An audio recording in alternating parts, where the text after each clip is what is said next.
Hello. It's welcome to Three Commentaries. This is your host MongoSlade. Today, I guess we're having a bit of a free for all. There's nothing really planned. There's a couple of small stories have come out here and there. There was a Dark Side of the Ring that I watched, that I took notes on, and that I have no interest in doing a review on. Uh, so I don't know, man. I I don't think I'm getting enough sleep. I was going to go to SmackDown tomorrow because it's in Detroit. I still may go. I decided to make my decision maybe in the middle of the day while I'm at work. I'll figure out whether I'm going to go or not. As of right now, I'm probably not going to go, but we'll see. Um, but how is everybody doing? This is uh this is our post WrestleMania where everything is trying to calm down. Uh, AEW's ratings had a nice little 20% spike due to their usage of the Wembley footage, but not everybody is happy about them using that footage. Some of the wrestling media are not happy, but they're saying ridiculous things, and we're gonna play a little bit of wrestling media saying ridiculous things. But it seems that the majority of the viewership for Dynamite was at the beginning, as usual, uh, and then it bounced up quite a bit for the eight. This is the third quarter where they showed the Wembley footage, and then it increasingly decreased from there. So the beginning of the show and the third quarter, nice little bumps, but a steady decline from there. More people in the 18 to 49, which would be 449 or 0.34, watched the show during the security video, and 880,000 people was watching at that time. I was just looking at this whole thing about Hook being a free agent. Um, we we'll talk about that in a second. Let's continue with this breakdown of this rating situation here. So Dynamite ended up with 819,000 viewers, which is not good, but it's better than it was last week. It's better than it was. I think it's their best and highest number since February. I think they've said, but it might actually be longer than that. It started out with 981,000 viewers. So again, their highest viewership is in the lead-in, which comes from the Big Bang Theory. And then they, of course, fail to hold viewers. They lose 120 some odd thousand from 981 down to 857. From 433 in the demo to down to 410. And then it shoots up for the all-in security video from 857 to 880. So they gained about what's that, about 23,000 viewers? But they gained huge in the 18 to 49. It went from 410 to 449. So 39,000 people in the demo wanted to see that video. The interesting bit is the drop off, because overall viewers fell off a cliff after the all in video. It went from 880,000 down to 822, which is lower than it was in the second hour, and then it just went progressively down from there. In the demo, it didn't take such a huge hit, but it still took a hit. Now the demo fell off a cliff from the fourth quarter to the fifth quarter. So during the all-in security video, it was 449,000 viewers, or 0.34, and then it went down to 426, or 0.32. But then the next quarter, it was down to 384. So absolutely tumbled off a cliff. And then it never got back up again. It was clear that from the beginning, all people really wanted to see was that all in security video, and they didn't care about the rest of the show. You could just look at the big peak in the third quarter, and then the rest of the show is down, down, down, down, down. So there that is. Jericho's not drawing. Samoa Joe is not drawing.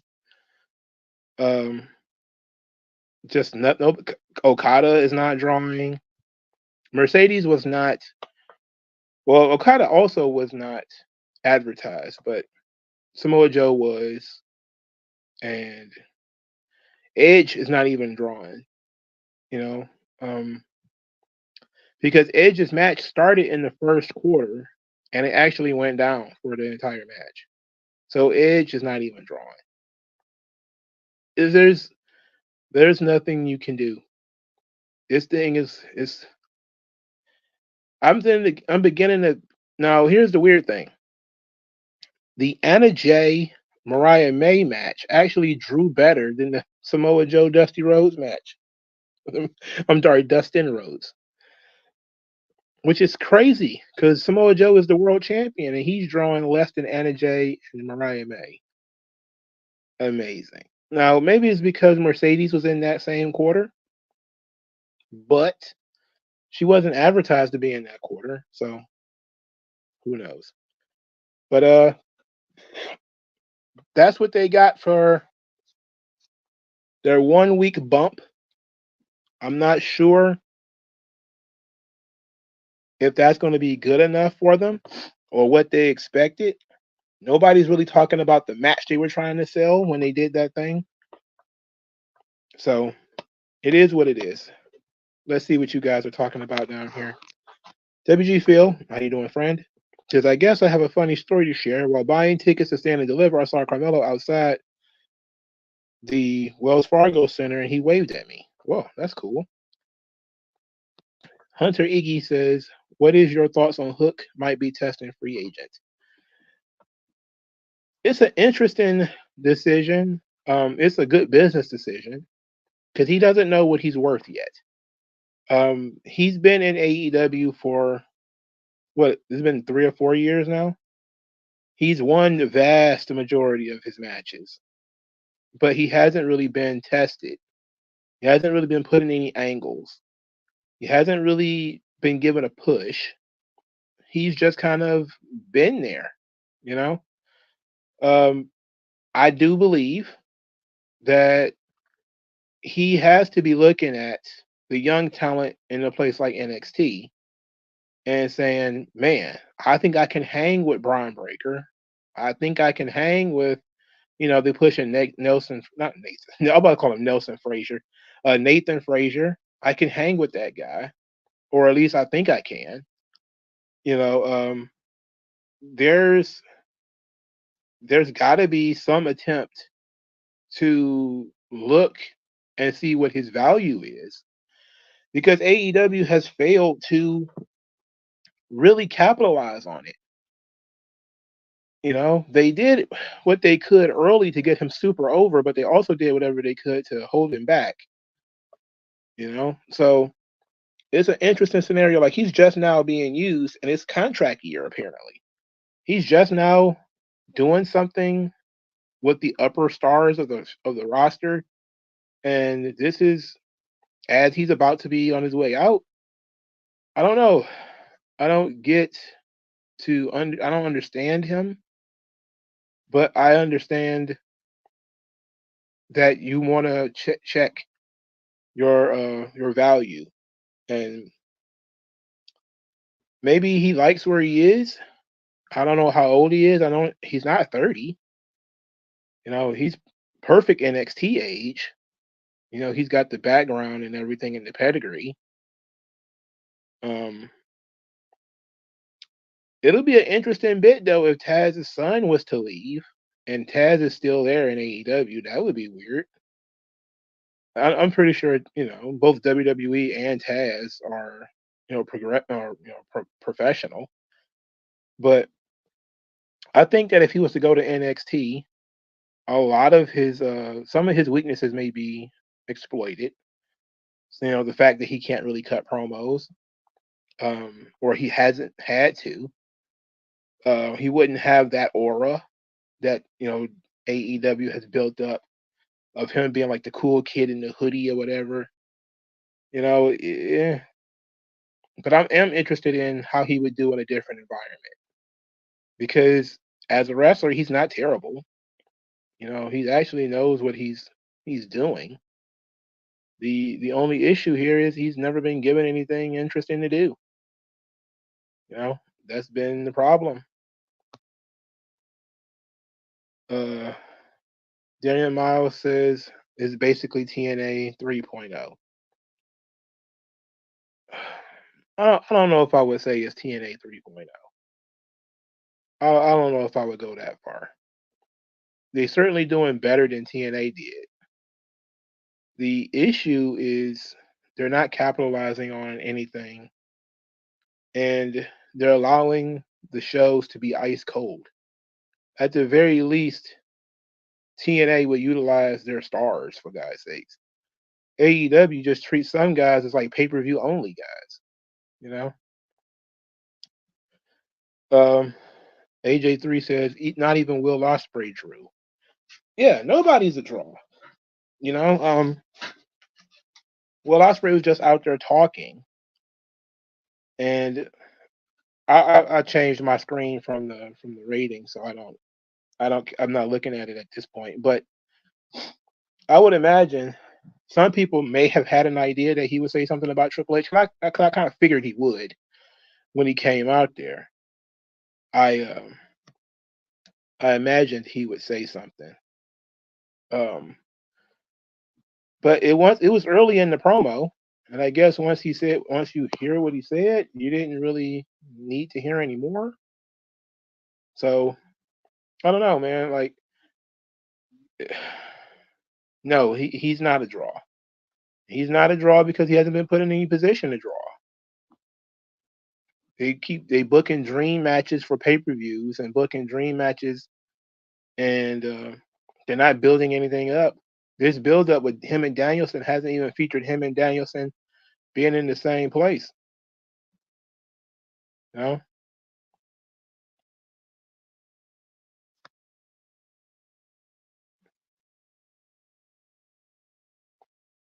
That's crazy.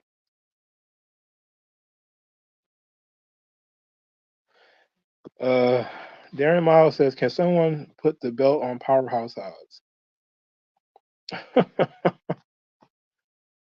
Put the belt on him. Jeez Louise. He needs to be saved. He needs a hero. That's what he needs. He doesn't need a belt. He needs a hero.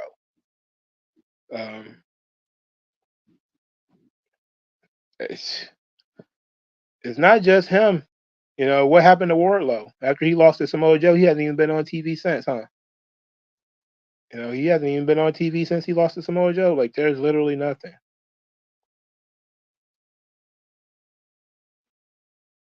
So AJ3, he says, "I never understood Triple H has the Performance Center. There are hundreds plus talent down there. Why does he keep needing these internet darlings?" The issue is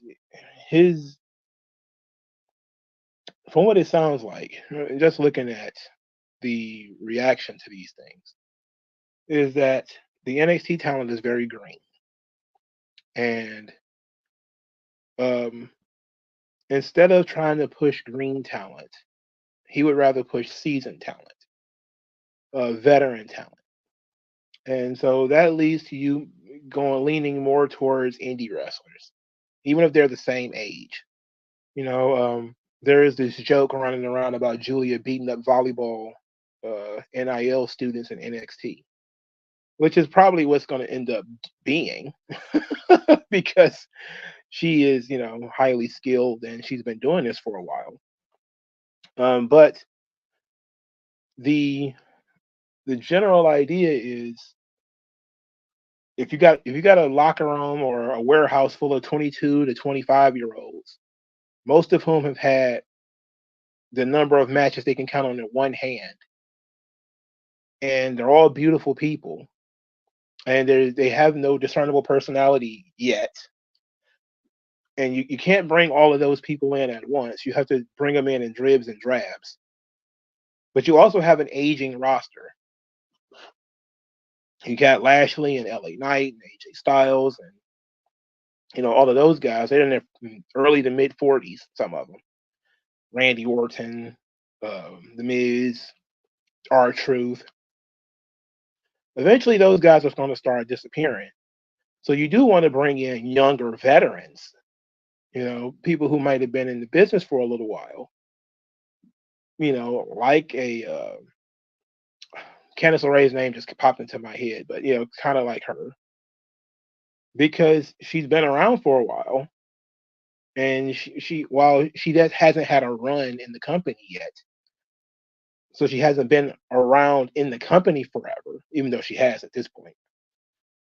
So that leads you to wanting to bring in internet darlings. It's like, yeah, you got Trick Williams and you got Braun Breaker, but Braun Breaker's been wrestling for 3 years.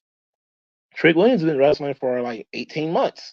Like, there has to be people to lead them, and it's weird. TN Pyro says Wrestling Hangover is a hell of a title. Yeah. I mean, most people get into, that post WrestleMania joint is wild, because after Raw, and they're trying to pull it over to SmackDown, but after Raw, really, there's really not much more WrestleMania to go. And a lot of people who don't follow wrestling a lot, they fall off a cliff. And the people who is only left is the people who want to watch this stuff. WG Phil says, if Vince can get forced to step down, why would they bring Taz when he exposed himself to a minor? I don't think they would bring Taz. Well, for starters, that was in like 99 or 2. No, it was before he even went to WWE. That was when he was in ECW. And they would definitely bring Taz. I don't think Taz has not worked there in forever, in a month of Sundays. So it's been a really long time since Taz has worked in the WWE. And I don't think it's a matter of would they bring Taz in along with his son. It would mean that Hook is doing things that and is working in a place that his dad does not work. And that would be my thought process. How does that work out? Carlos Torres says the booking of Mercedes Moné is bad. Well, yeah, it's very bad. Again, what little heat and excitement they managed to bring with her, they doused water on it. It's been 4 weeks. It's been 4 or 5 weeks already. She hasn't done anything. And her only feud is with Willow Nightingale, who the people are supposed to like, and they haven't done a good job of really utilizing Mercedes in a way that increases her visibility or increases the visibility of the opponent she's going to be wrestling. Because when you have such a huge gap between the star power of one person and the star power of another, you have to bridge that gap somehow. In other words, you have to bring that other person up. You can't bring the star down. They tried to do this with CM Punk and Darby Allin. They're like, "Ooh, this would be a dream match." So they booked it immediately. But the idea was to raise Darby Allin up to be a guy that you want to see fight CM Punk. Here, in this situation, they have not raised Willow up to the point where you want to see her fight Mercedes. They haven't done that. They're trying to. That's why she's, the number one contender for the TBS belt or whatever. But it's still painfully mid-card. and it's not necessarily something people are that interested in seeing. You know, I definitely think that if it was Thunder Rosa, if it was Chris Statlander, if it was Britt Baker, we'd probably be having a different conversation. You know, and yeah, you want to have those matches, and you want to put some heat onto those matches. But the fact that she debuted in Boston on what was that, early March or the second week of March, and here it is the second week of April, and she's not even booked for the Dynasty show that's 2 weeks from this week. So it's like, what's the point? You want to have her first match be a championship match? You should have began the build for her pay-per-view match. You know, even if it was just her in a tag team match with somebody else, just to get her in the ring. You know, that's the thing about WWE, man. Like the last two times The Rock has had a quote unquote run in WWE, they always gave him a tag team match first. Remember, he tag teamed with John Cena first, and then he had the singles match at WrestleMania. Um, I'm not saying that the tag team match was utilized him. They gave him some ring time first. Um, this is what Mercedes should have been doing. It should have been, okay, Mercedes and Willow. They have this tenuous relationship. They're going to work as a tag team to wrestle Sky Blue and Julia Hart. Either should have been on TV, or it should have been at this Dynasty show.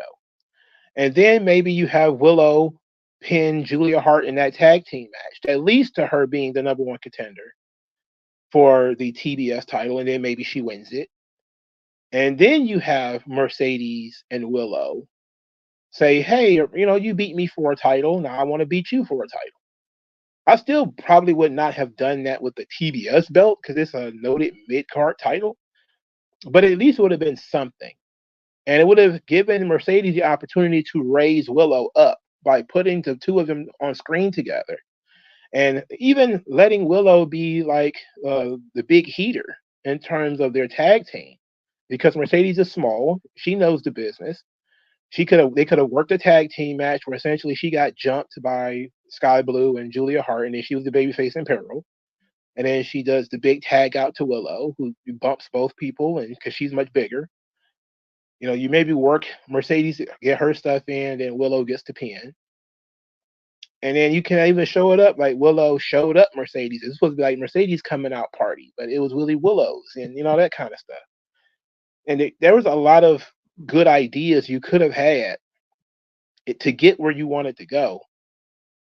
And I'm not sure they're utilizing it the best way possible. And I just came up with that shit on top of my head, because I'm not even sold on the idea that it should be Willow versus Mercedes, Sasha Banks. I'm not even certain that should be the story. And if you wanted to, if Mercedes was upset about breaking her ankle, you should have had her come in as a heel and crack Willow's head open. Like that would have been great from the beginning. She should have come out, did her little Princess Diana wave, say, I'm here now, and I'm here for one reason, that's revenge on Willow Nightingale for breaking my ankle. And Willow could have come out there as a baby face, hey, mistakes happen. I didn't do it on purpose. And then maybe you have Mercedes crack Willow in the head. Say, oops, mistakes happen. And then you build from there. But I don't know what they're doing. And they're trying to have these two baby faces feud, but at the same time tease Willow's heel turn. When one, I don't think anybody wants to boo Willow. And two, you're not utilizing Mercedes enough. Like you could put her on the cover of posters and tell everybody she's going to be there and use her Twitter account to tweet about Dynamite. I mean, that's all well and good, but the creative is shit. And what they're doing with her is pathetic. So I don't know. I don't know what more to say really. Jordan Kirby, what are the chances Mercedes Moné becomes AEW's Women's Champion? Well, 100%. It's I think what Tony Khan is trying to do is what he tried to do with CM Punk. Is he tried not to displace all of his top stars with the new people as they come in. So when Mercedes comes in, he tried not to upset the hierarchy of the girls by saying, you know what? Mercedes is here. I could easily just put her as the top star of the female division because she's the highest paid girl. Even if she's not making $10 million, she's certainly making more than Tony Storm. All right.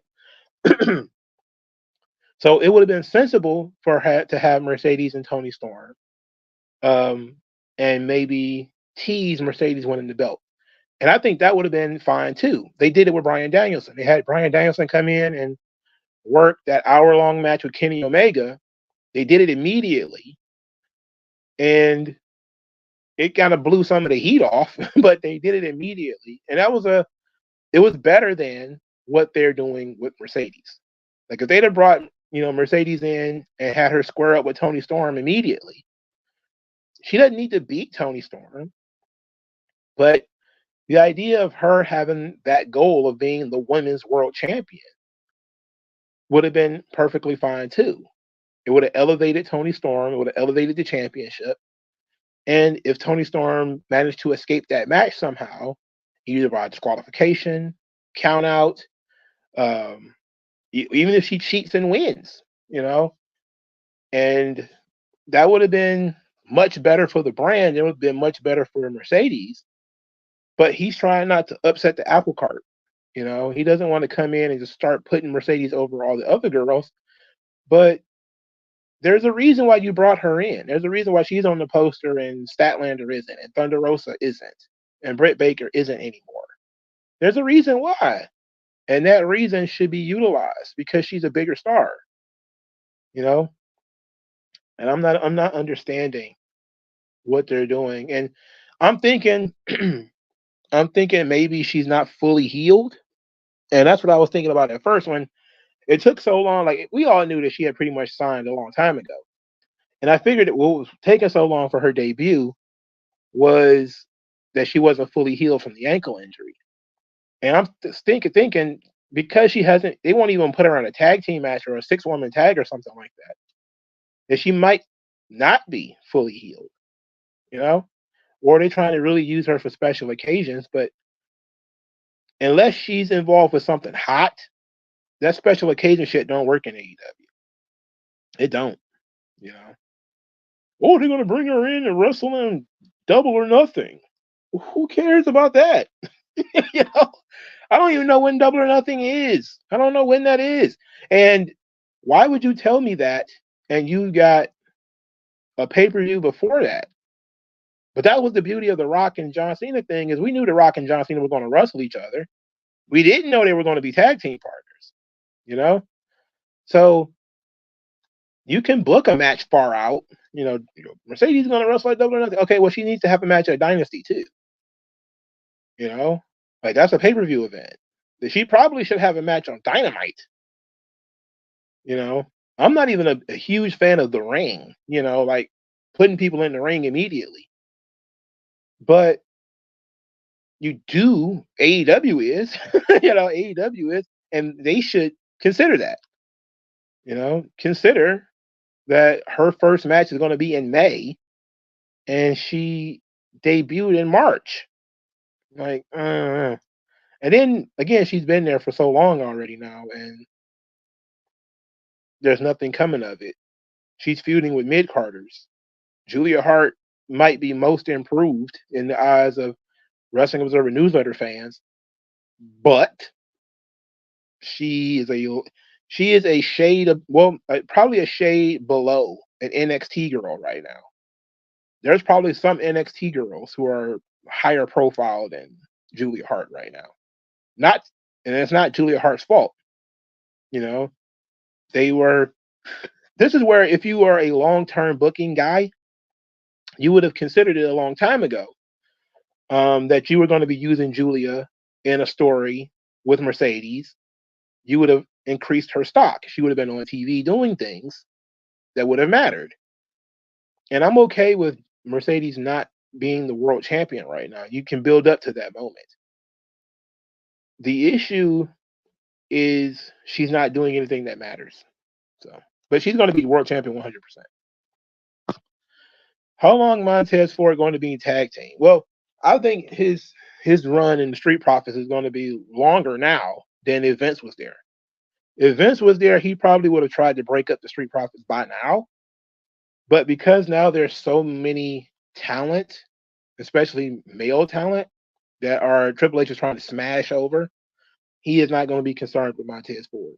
So he doesn't seem to care that much about those guys. He seemed to be one of those guys he don't care about. I don't remember the Street Profits being booked particularly strong in NXT either. So when Triple H was running it, I think they were the champions, for a short time, and yeah, that's where the gimmick came from and everything. But Vince took the Street Profits, and they've been stuck in the mud for like 2 or 3 years now, since the pandemic. I think since their feud with the Viking Raiders, which was like 4 years ago, wasn't it? The Street Profits have been basically they do commercials, and that's pretty much it. In terms of being like a huge threat, a tag team draw, nah. Maybe that can change because Triple H does care more about the tag team division, but that's the only hope we got for Montez Ford is that Dawkins. I hate to say it, Dawkins gets injured. That might be the only chance you got. Look at what happened to Ivar. That other guy got injured, and Ivar got an opportunity. But as long as Dawkins is there and he's healthy, he's probably going to be in the Street Profits with Montez Ford. And I don't know. I think the idea of Montez Ford as a solo act, I think it died when Triple H took over. Because there's so many other people he would rather push than Montez Ford. AJ3's SmackDown's coming. Am I going? I said I haven't made up my mind yet. If I do go, I have to go by myself, and that's going to be, and that's fine, But I don't want to have shitty seats. So we'll see. The prices should hit the floor near bell time, and I'll figure out maybe about 3 or 4 o'clock tomorrow. I'll realize whether I want to go or not. It depends on how my day goes. If my day sucks, I just want to go to bed, I may just do that and not go to the show. But I do kind of want to go to the show because I do think like Roman Reigns is going to be there or something's going to happen on SmackDown. I feel like SmackDown is going to be better than Raw. And it's going to be a good house. It's going to be like 10, 13,000 people. Darren Miles says my guy Pentagon Jr. is now a damn background character. Well, he's been that for a while. Pentagon peaked with Lucha Underground. He's basically just been the Zero Miedo guy for 5 years now. That's been his gimmick essentially. Is he does Zero Miedo? They haven't forced him to do anything different, and that's the indie mindset. You get over, and then you just keep doing what got you over, and then that's it. You run it into the ground. The only problem is once you're on national TV, there's only so much of that shit people can look at before they start asking for changes. And then they did something largely, well, that wasn't largely different. It was another ripoff of Lucha Underground. They did like Pentagon Dark. It didn't mean anything. They stole the idea. They did it. He was basically Mexican Undertaker, and then they wasted it. And it's unfortunate, but Pentagon needs a lot of these guys who's been around for a long time. They need to be challenged. They need somebody to sit them down and say, "Look, you've been doing the same thing for 5 years. Maybe, yes, some of these guys need to be released because they were good around the time that you launched the company. And I'm talking like best friends and all those kind of guys. Maybe you need guys to populate the mid card of your show. Yeah, you need mid carders. But for 5 years, and Chuck Taylor and Trent are still around, it's like you didn't watch any other wrestling show and think, hey, this would be a nice little tag team for me to bring in, and we could just let the best friends go. They can go to TNA or whatever, and I'll just bring these guys in, and maybe best friends are not going to go somewhere, get super over, and then become more expensive. You can just send them home and say 5 years on our television is enough. Thank you very much. We're going to bring in a younger tag team that nobody's seen before, try to get those guys over. And then, if we want to use the best friends down the line, we'll just call you guys up. Or if you guys go have a run in TNA for a year or two, go have a run in WWE in the low card for a year or two or whatever. And then maybe we'll call you back. But keeping these guys around forever and ever, it seems kind of silly. And when you have a lot of the luchadors, like Phoenix is another one, the guy's phenomenal.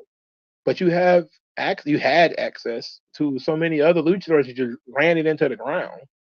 The Gravity and Commander and El Hijo del Vikingo, who is now injured. Bandito, who is now injured. They ran it into the ground. So it's like maybe you should have rotated some of these guys. Maybe Pentagon should have been sent away for a while.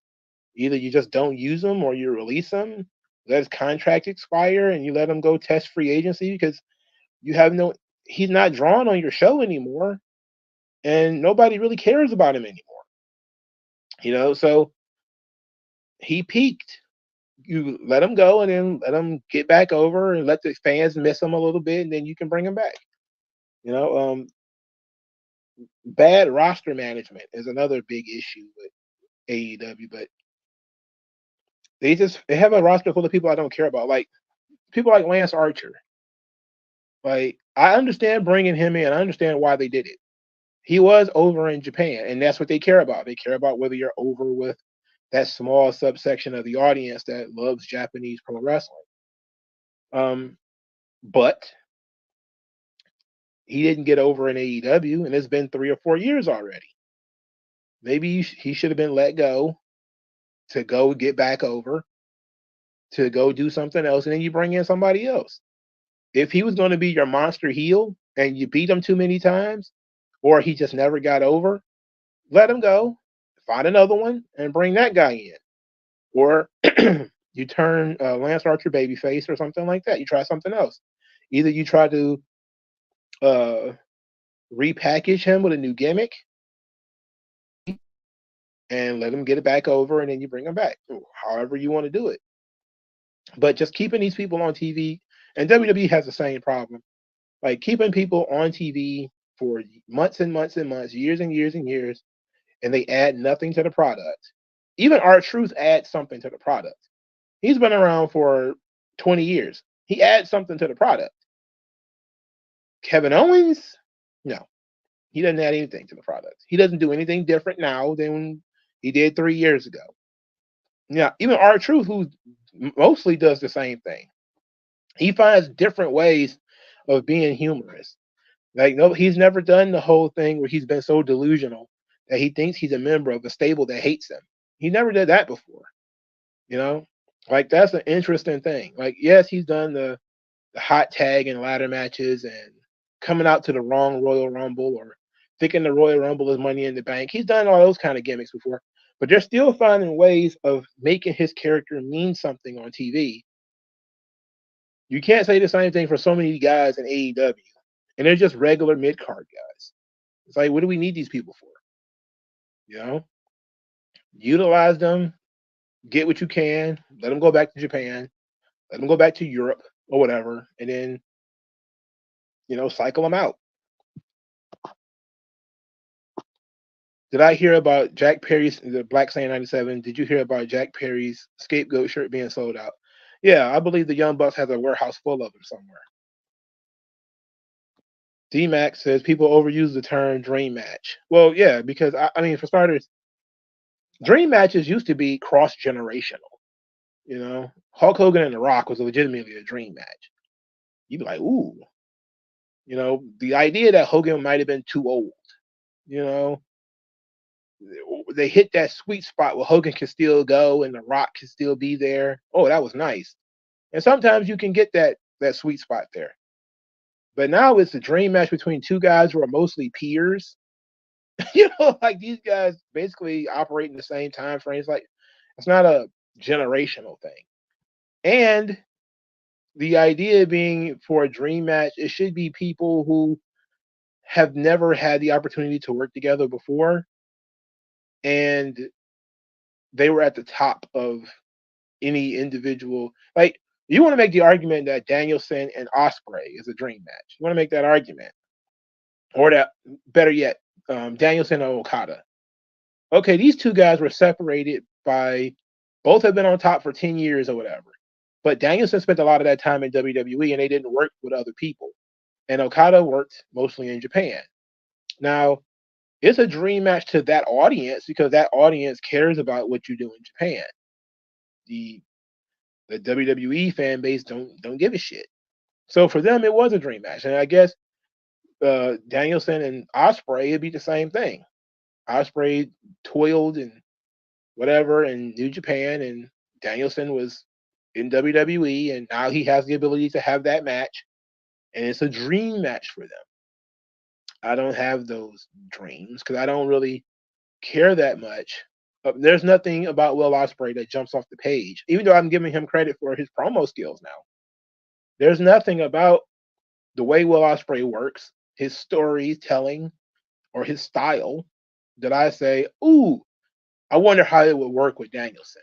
It's like I've seen Danielson work with Will Ospreay 100 fucking times. I've seen Danielson work with Kenny Omega. How is it going to be any different than Will Ospreay? Except for Ospreay is younger and faster. That's pretty much the only difference.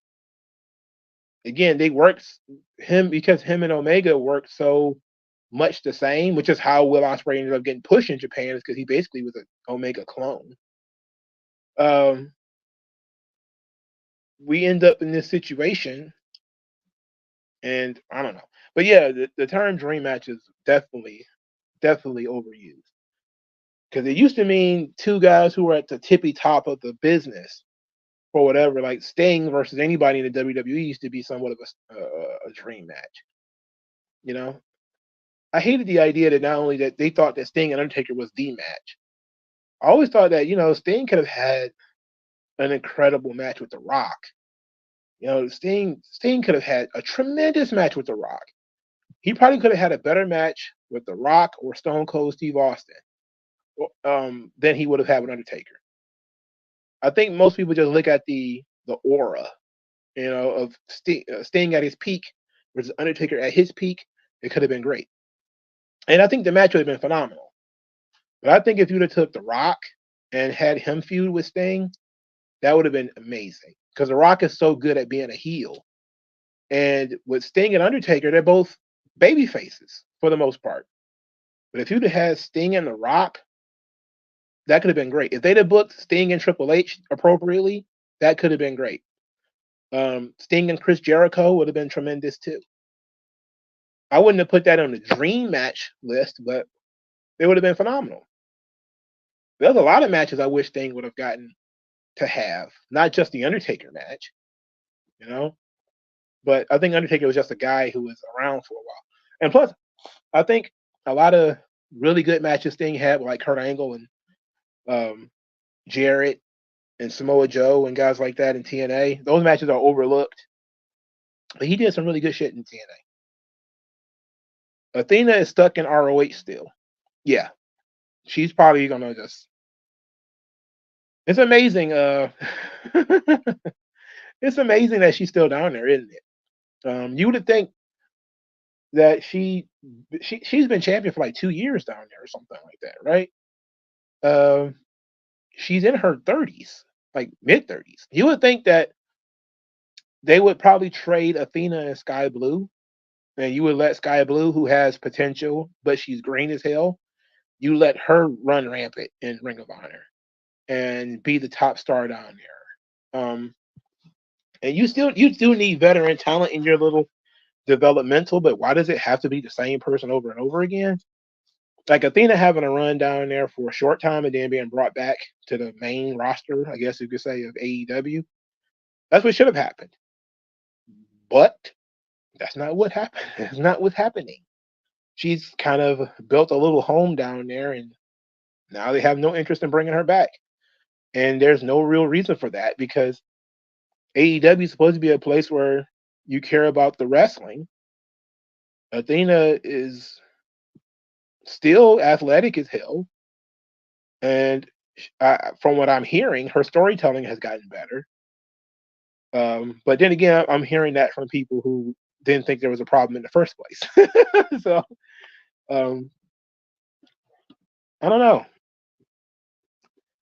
It's a weird position that she's the most prominent black female in AEW outside of Mercedes, and she's in developmental. And or well, I guess it's not. Is it fair to call Ring of Honor developmental? Because I don't think they treat it like it is. They treat it like it's a separate brand, but it's not a separate but equal brand because their world champion gets beat on national TV. Their tag team champions get whooped on national TV. But I don't know, man. You'd have think. I keep saying you'd have think. You'd have thought Wardlow would go down to Ring of Honor and establish himself. I mean, if you didn't think he was good enough for Dynamite, if you don't think Hobbs is good enough for Dynamite, he should be running rampant in Ring of Honor then. I mean, why not? Why not have Don Callis, be like the top heel guy in Ring of Honor, and his champion is Powerhouse Hobbs, and Hobbs makes occasional appearances on Dynamite, with the title or whatever, maybe even defending it on TV, but mostly he works in Ring of Honor. People would actually watch the show then, probably. I don't know. I'm just thinking of it like there's a lot of people that we could say, oh man, wouldn't it be better if this guy was getting a push? Hook is another. We just talked about him. Why isn't he in the mix in Ring of Honor? Like the Ring of Honor roster is trash. I don't even know who to like. Mark Briscoe, who's the champion now. Look, no offense to the guy, but he still reminds me of one of the Bushwhackers, and he's been treated like garbage for 2 years. And now he's the world champion? Come on. Eddie Kingston was the guy who was supposed to draw TV ratings for AEW, for Ring of Honor, while losing on AEW TV all the time. Man, come on. I mean, when he was the Continental Crown champion, I guess that was okay, but it's still Eddie Kingston, for God's sake. I don't know, man. AJ3 says, would you still be surprised if WWE does a women's only brand if they introduce a mid-card champion for the women? I would love for them to have a women's only brand. And I've been a champion of that for a long time. They should have a WNBA. It should be like a WWE. Trip 3 W's. One of those W's meaning women. And then they should just have a women's brand. I don't think it'll work, but it would open up space for the men, and it would open up space for the women. And a lot of the girls who are on the lower side of the card, like Chelsea Green and an Indy Hartwell, they would get more TV time if it was all women's promotion. The guys who are on the bottom of the card, like a Cedric Alexander, would get more TV time if there were no women for him to share the TV time with. The thing is, I don't think WWE could sell it, nor do I think they could get away with it. They would never be able to get away with a gender-only, men-only show or a women-only show. They probably could get away, politically, they could get away with a women-only show. They would never be able to get away with a men-only show. You can forget it. If they decided to have Evolution as a television program that they're going to shop out and it's going to come out every Sunday or whatever, people will be like, yeah, that's great. And then there will be a lot of people will be like, are the girls being taken off Raw and SmackDown? Because if they are, that's not right. They should get to keep their show and get to be on yours. Because that's how people have been conditioned to think. But I'm okay with women's only pay-per-views. I'm okay with the WNBA exists for a reason. Women's track and field, women's tennis.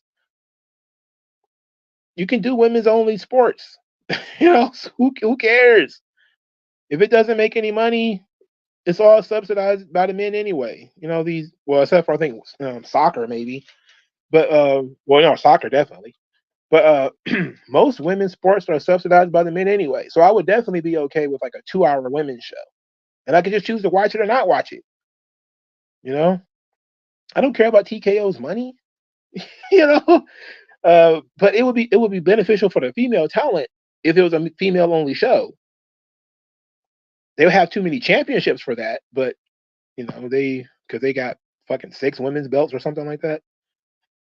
But I don't think they can make a fourth brand because then you have to pull all the women from NXT, SmackDown, and Raw. But that it would work. I think it would have a sizable audience, but it wouldn't be a big audience. It'd be a dedicated and loyal audience, though. They could have their own glow. They could have their own shimmer or whatever. There's no doubt in my mind they can make it work. Just the optics and the political aspect of it wouldn't work out. Everybody would flip out. And then you would ask the question, how do they fit on like WrestleMania or SummerSlam or all that kind of stuff? Or do they have their own pay-per-views and they don't have a WrestleMania match or they don't have a SummerSlam match or whatever.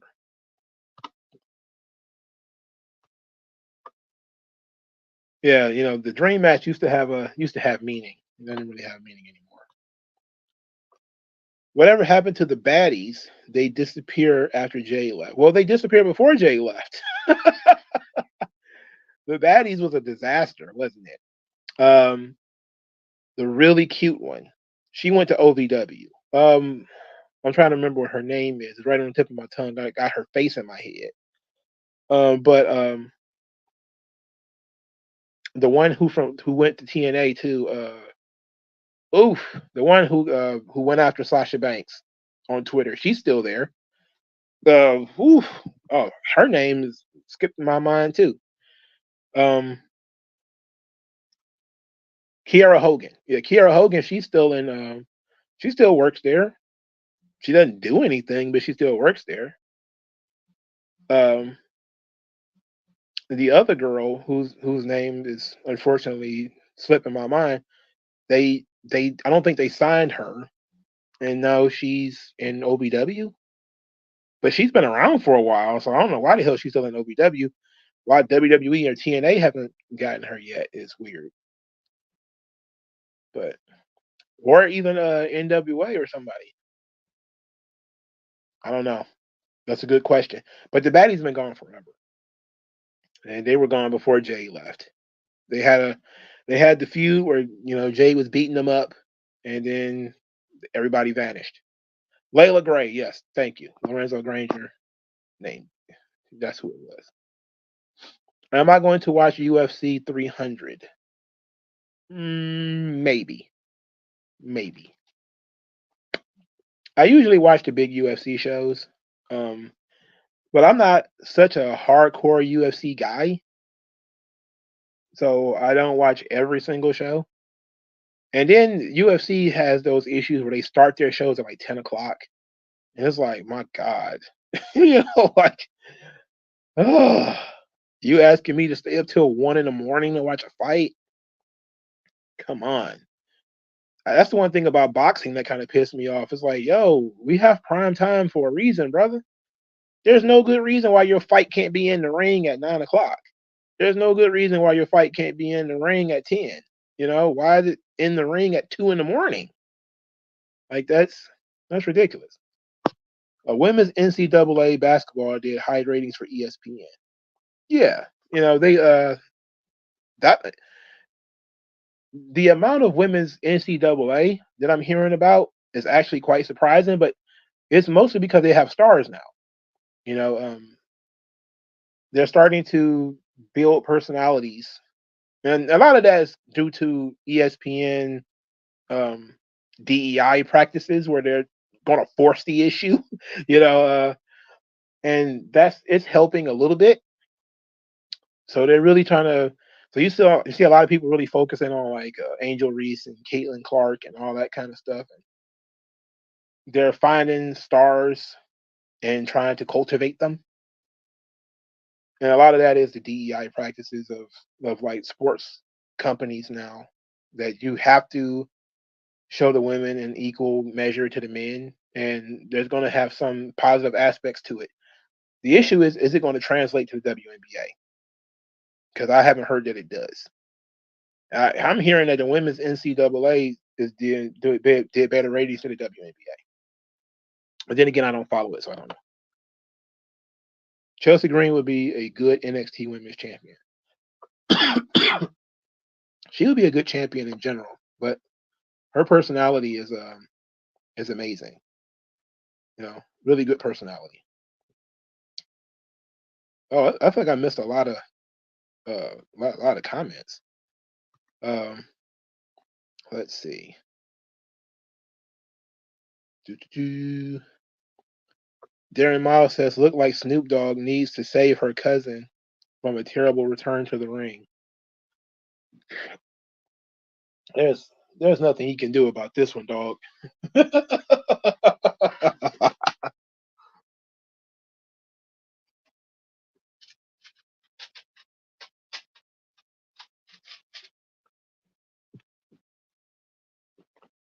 Ain't nothing you can do about this one, fam.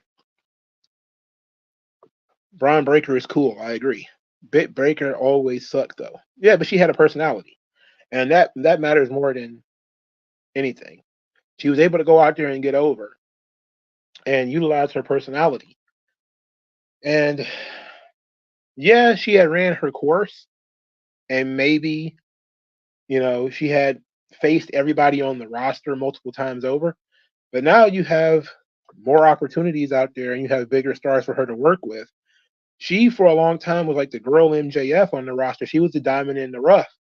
They didn't have a lot of women with personality, and she was in the right place at the right time, and that ended up working out for her. I don't see why, now that they have better women's talent, they aren't utilizing Britt Baker. They have this heat between Britt Baker and Thunder Rosa, and they decided not to capitalize on that either. So I know that they did some stuff together during that era, but once Thunder Rosa was able to come back from her bad back, why her and Britt Baker didn't have any conversations like on television about that, that would have been interesting. You know, they actually having Tony Storm and Thunder Rosa have a match, but Tony Storm was in the same camp with Britt Baker in terms of going after Thunder Rosa when she was injured. But because Tony Storm has such a strong gimmick now, they're not going to base it off of reality, which is good because you don't need to. But Britt Baker's been irrelevant for a long time. And a great way of making her relevant again is to bring her back into the fold and remind everybody that her and Thunder Rosa had issues. And, these issues they have a in ring competition, this series of matches that put the women's division in AEW on the map, even though that was 2 or 3 years ago now and nobody really cares anymore. But they have history in the ring and outside. But it seems like they're allergic to wanting to make some money, ultimately. Uh, JS says he doesn't know when Dynasty is. It's late April. I don't know when. I don't know what the date is, but I know it's 2 weeks from this week. I think it's the last week of April. Stone Metzger, you think Tony Khan would be stupid enough to make her the world champion by beating a guy like Sasha Banks beats Hangman Page? You know what? I was actually thinking about this. It's ironic you say that because I was actually thinking about this during Dynamite when I was watching the show yesterday. Like, I'm surprised AEW hasn't pushed the idea of intergender wrestling yet. It's the one thing WWE doesn't do. Like, WWE will not do intergender wrestling. They won't. But AEW probably could. It doesn't seem like TBS cares what AEW does. And why wouldn't you? You know, I know that it's one of the things that Sasha Banks wanted to do when she was in WWE is she wanted to wrestle men. They let her have that match with Scripps on Reggie when he couldn't throw a punch. He just had to basically tumble and do wrestling moves. But I'm surprised that nobody's really pushed for it yet. Most of the girls in AEW, well, the girls who work the indies, they've worked intergender matches before. I'm surprised nobody's pushing for it. Maybe it's a question Tony Khan should be asked. Like, hey, what do you think about intergender wrestling? You know, do you think Edge will want to work with a woman in the ring? He want to go out there and sell for Mercedes? How about that? See how much fun you're having now, Adam. How you doing, Humble 85? At least she's debuting sooner than Veer did. Oh my god.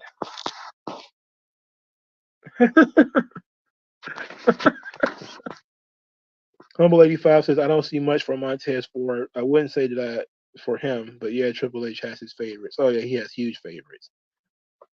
He has big bad favorites. And his favorites are not good. Not all the time anyway. He's still playing with some of the toys Vince left him though. So until he's completely taken over. I heard he's planning 5 years ahead and all this shit. We'll see. He's just telling people what they want to hear. There's no way he's got 5 years of TV planned. These idiots couldn't even figure out that Raw was going to be off the air for 3 months. You tell me they got 5 years of TV planned? No. No way. What happened to Angelico? Well, he's washed. That's what happened to him. You know? But he was on TV recently, I think. He's a jabroni. He's always been. He's another one of those guys. Like, why is he still there? Like, it was fine when you first started and you're bringing in guys. You know, Lucha Underground really made Angelico a star. The Lucha Underground was in 2016, 2015, or something like that.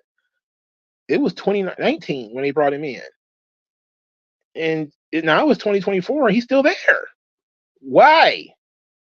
Why? Even if he was in Ring of Honor, why is he still on your roster? Period. He's a waste of space. And that's no disrespect to him. It's just he's not adding anything of value to your roster, and he's been there forever.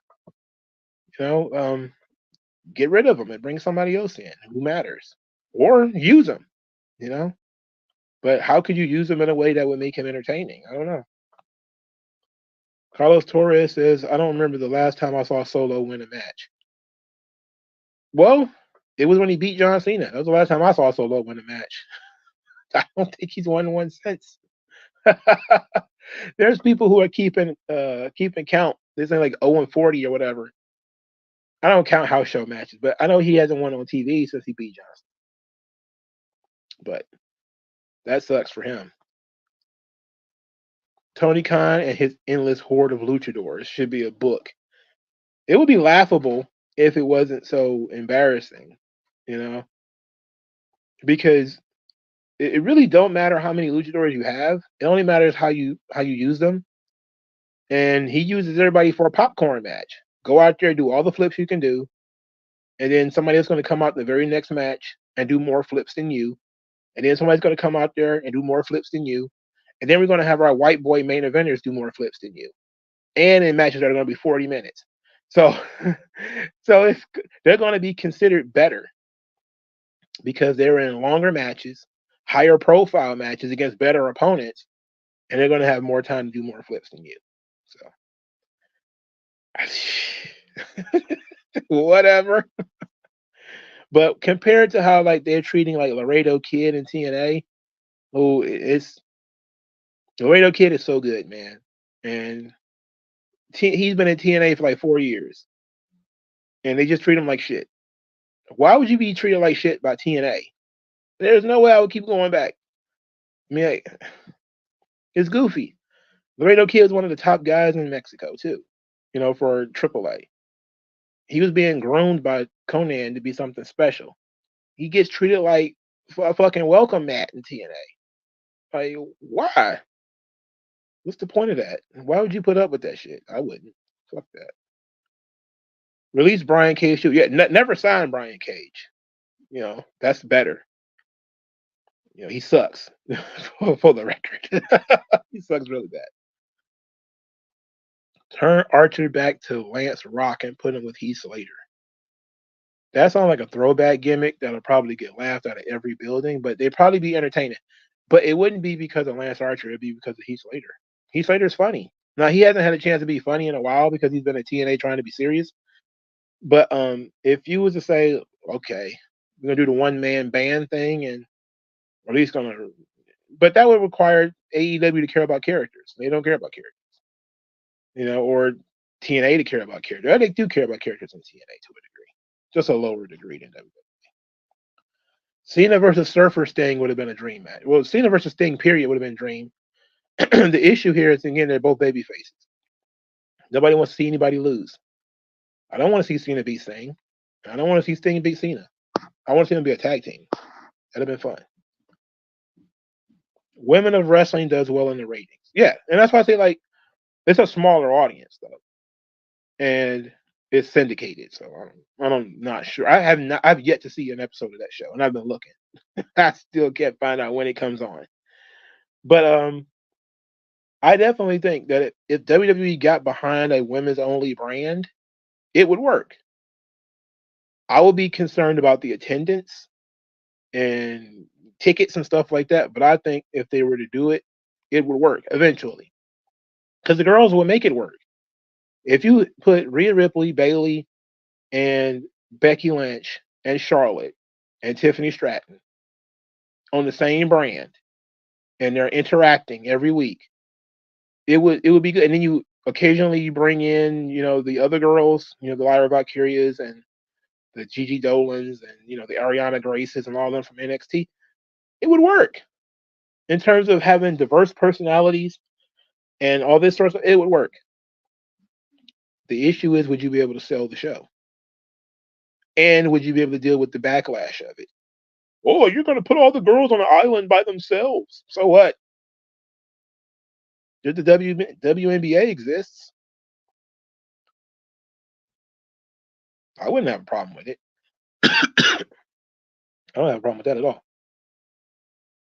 The double title shot match used to mean something. Huh. You said all women PvP.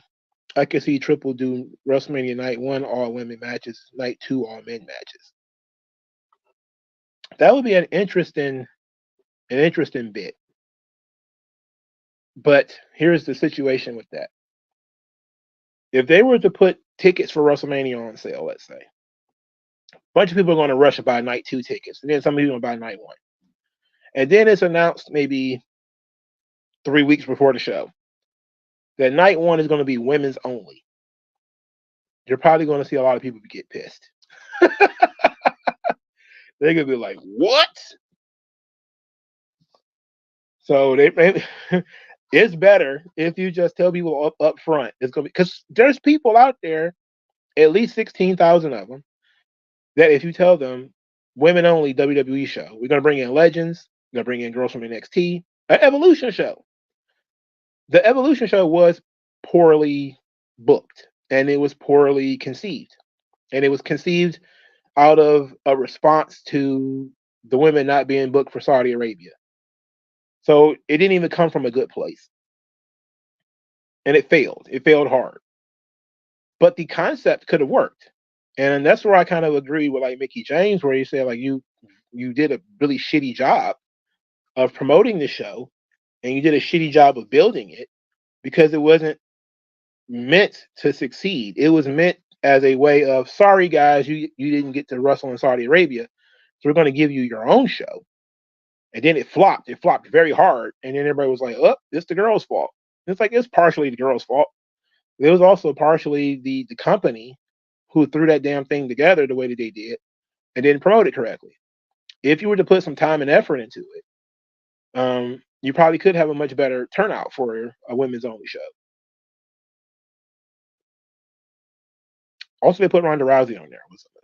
That was for a reason. Yeah. I don't like the UFC starting at like midnight shit. I just don't like it. Like, my thing is, unless the fight is in England or something like that, and sometimes that's what the UFC is. It's like it's in Dubai or something like that, and it can't be helped. But if it's, they're fighting in Las Vegas, and the fighters are not, I'm talking undercard guys, are not in the ring until 11, you're like, what are you doing? Like, what are you doing?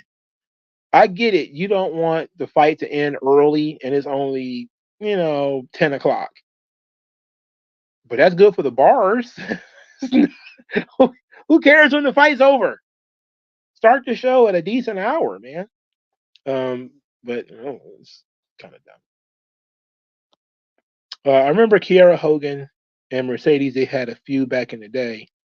I guess they put Kiera Hogan on different shows. I'm surprised she's still there.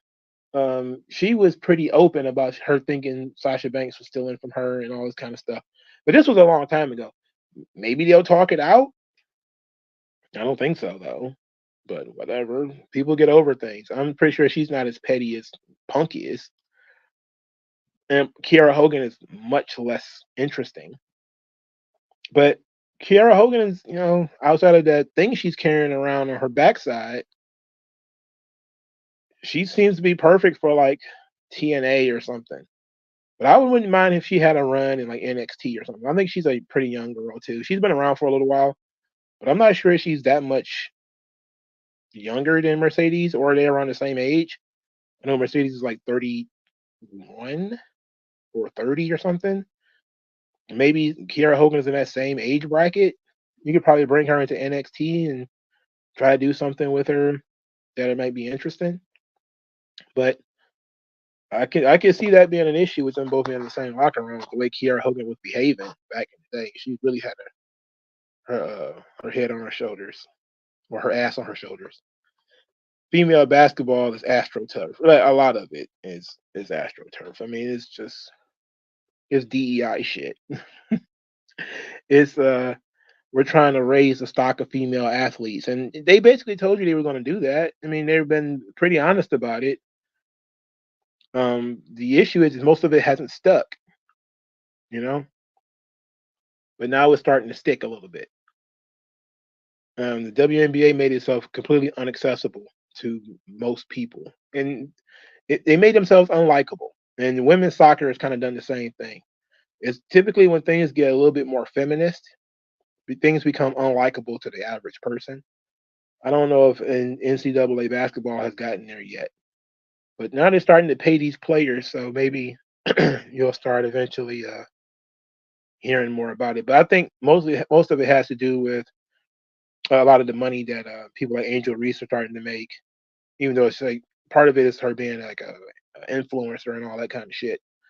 But that's part of it, of why people are starting to pay more attention.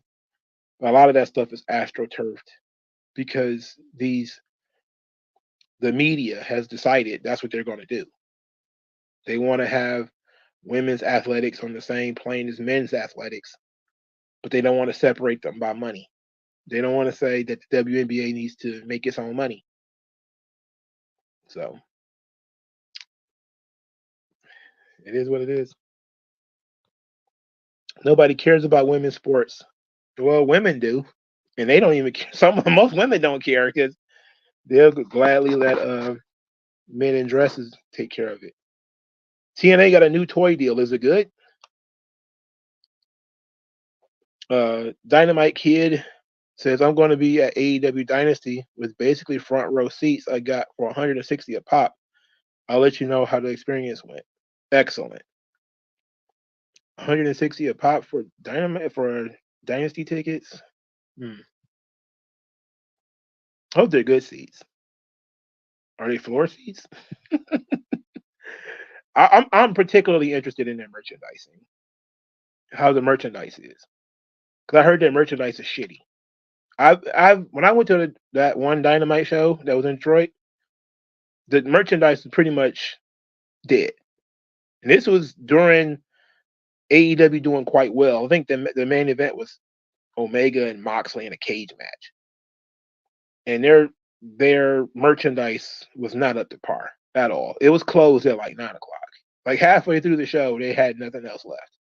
So if you wanted to buy something to commemorate the event, good luck.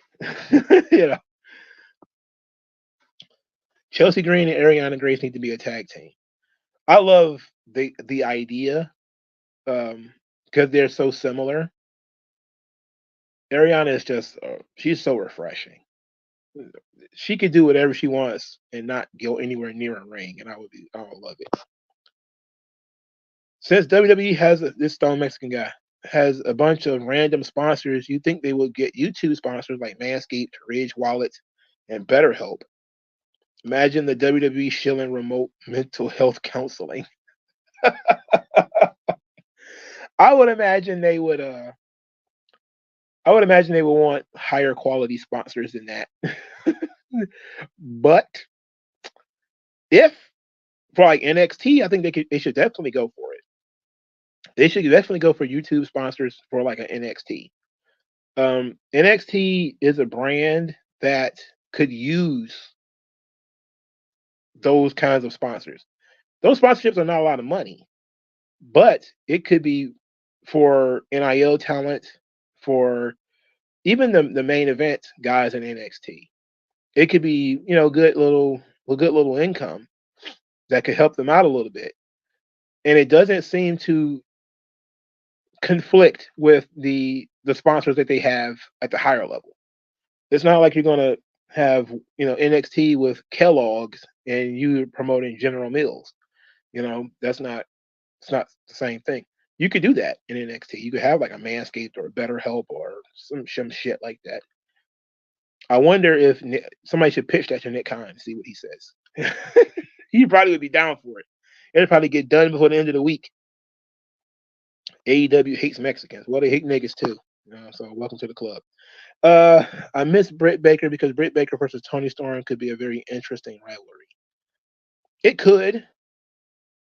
I just think that Britt Baker had created something in AEW that was interesting. And she had pretty much set herself up to be the queen bee of AEW. And for her to be avoided for like it's been over a year, right? It's very weird because she's not even featured. She's not on the show.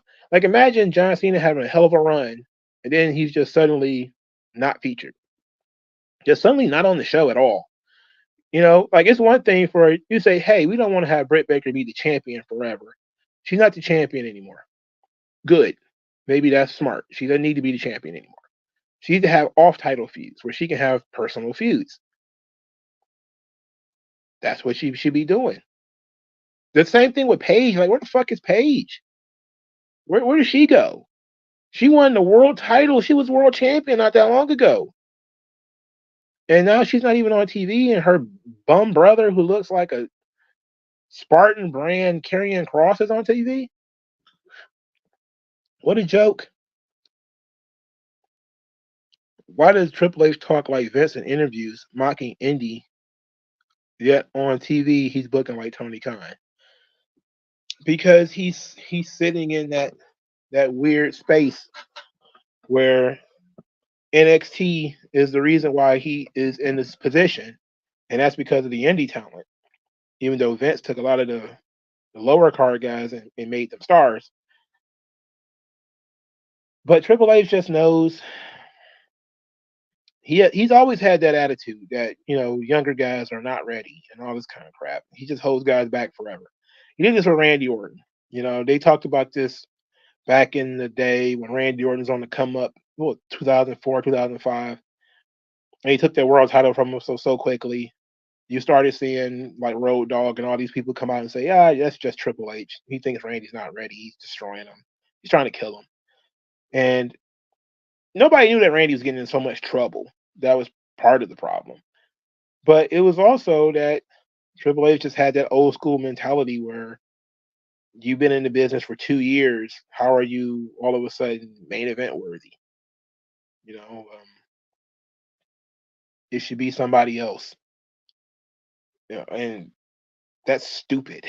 If a guy is hitting all the right spots in terms of his matches and he's over and he's selling merchandise and tickets and shouldn't give a fuck if he's 22 or 42. It shouldn't matter that much. Um, that's why I kind of pulled back on talking about LA Knight because I do say like, yeah, he's a little old, and I can see where Vince was coming from when he didn't want to use him in the ring because he's like, this guy's 40 and he's a newcomer.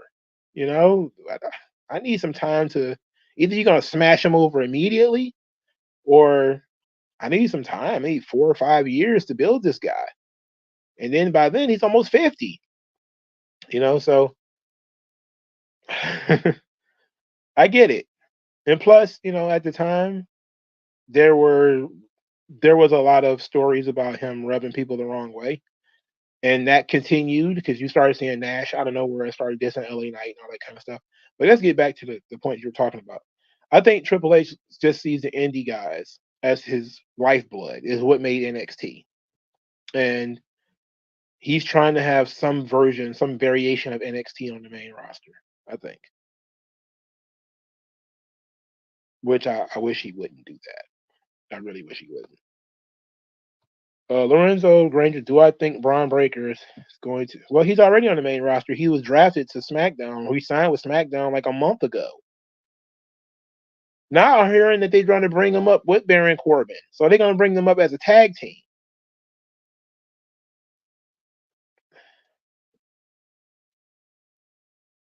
Uh, we're going to bring Braun Breaker in as a tag team wrestler with Baron fucking Corbin. That should tell you right there that there's no thought process towards this thing, man. This guy's just. I guess he doesn't have to take a lot of bumps, so it's not. But you would think a guy like Braun Breaker, man, he would be in the mix immediately. You would think Tiffany Stratton would be in the mix immediately, but no, nope. You'd like to see Paul Heyman manage Braun Breaker? That would be fun. I don't know how much. I do question how much longer Paul is going to be around, though. I think the Roman Reigns thing might be the last time we really get a run out of Paul. Again, Paul is like what, in his mid-60s? Or is he, or in his late 50s? It's one of the two. Roman might be like the really last run that we get out of Paul. If he has another run with Braun, then he's definitely the greatest manager of all time. And I've already, like, me and my friend had a conversation about that, about Bobby Heenan and Paul Heyman, about which one might be the best manager of all time. And I think we both landed on Paul. And it's mostly due to how long Paul has been doing this stuff at this level. Paul has been involved with so many WrestleMania main events. Like, think about that.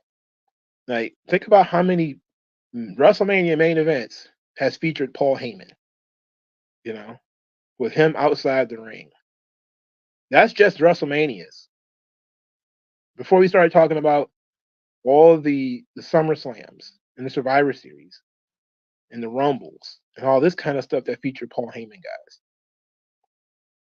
Yeah. And that's just talking about his WWE career. And you talk about WCW. Now, he's been a manager for so many guys, man. I'm really on the fence because I love me some Bobby Heenan. I really do. I think Heenan peaked with Andre at WrestleMania 3. But Paul, and mostly because of Brock and Brock and Roman. But Paul he's just been able to stay on top for so long. And his shtick is not boring. He doesn't have to do a lot, but he still does a lot. you know, he's the creative genius behind a lot of this tribal chief stuff. And, he's been the guy who's been really crafting a lot of this story. It's been a pretty big collaborative effort, and that's why Paul is in that position. All they did was cut him off a little piece of the universe for him to control, him and Roman. And look what they was able to do.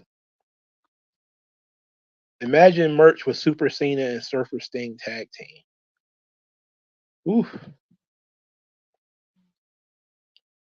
I just try to imagine like 92 Sting in the ring with Cena as a tag team partner. Oh my God. Oh my God. The kids would be that'd be so over the top, bro. I wish Sting had that opportunity. Like, that's why I kind of wish Sting had came in 94 or something like that. When they were trying to push him out the door in WCW in like 94. I really wish he came over then. Man, that'd have been beautiful. Vince would have loved to have that merchandising on Sting. Not have to deal with Hellwig, not have to deal with Hogan.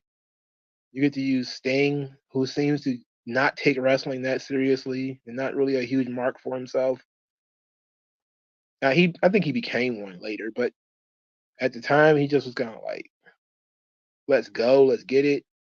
Oh man, they'd have made so much money if Sting would have come in at like 94. Then we probably never would have got Pro Sting though, which would have sucked.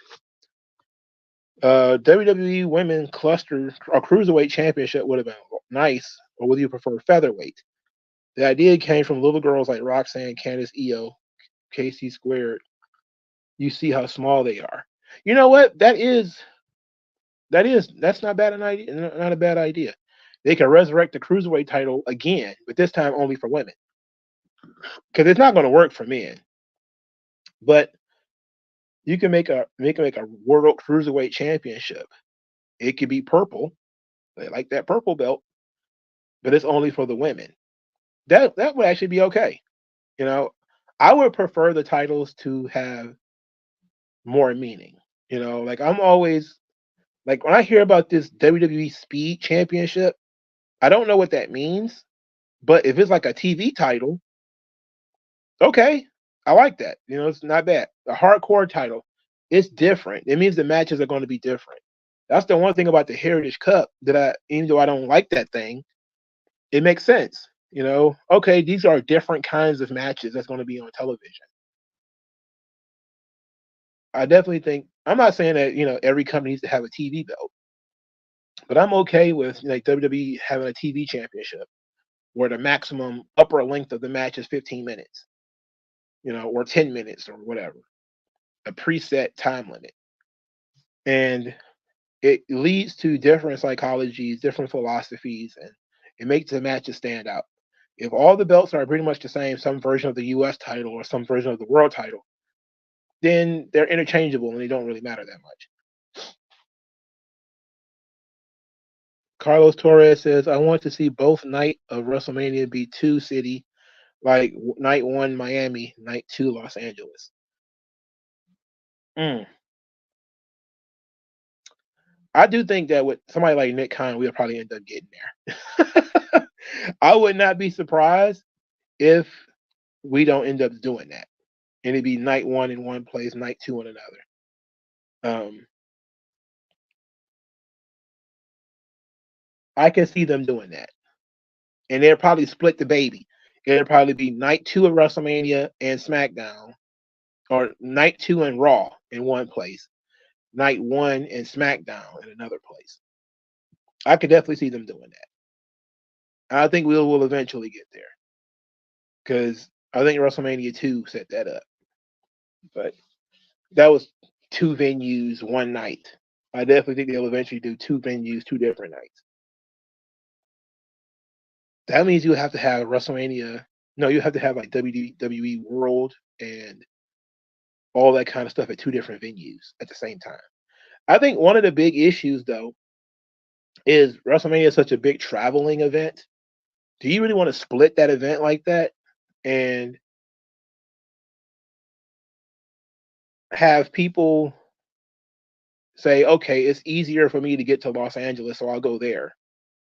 And then some people saying, oh no, it's easier for me to get to Miami, so I'll go there. Rather than having one central hub. Because I think the idea of one central hub is what the cities are paying for. Right? The cities are paying for it's a festival, essentially. So that's what I know a lot of people don't like the 2-night WrestleMania idea. I mean, people hate change, whatever. But they turned WrestleMania into essentially a festival. It used to be one. It's just like pretty much every holiday. It used to go from one day to maybe 2 days to like a week to like a season, like Christmas. Like Christmas began one day, December 25th. And then there was Christmas week where you had Black Friday sales and all this kind of stuff. And that was the Christmas season, which begins in like October, So now when you look at WrestleMania, it's not just the day of WrestleMania. WrestleMania stretches out to December because the Royal Rumble decides who's going to main event in WrestleMania. So it has to stretch from at least January to April. but who wins the Royal Rumble is decided somewhere around the Survivor Series. So you have this entire thing. It's a huge festival essentially, and that's what the cities are paying for. They're probably going to want that stuff centralized. So while I do believe that Nick Khan probably would do a WrestleMania one in one place and one in another, it'd probably be worth more to the company if they centrally located it all and continued the tradition of it being essentially a one night festival, a 2 night festival that lasts for about a month with all the different experience things that they do and everything. I remember when they first started doing WrestleMania experiences and all that kind of stuff. I was like, this stuff is unreal, you know.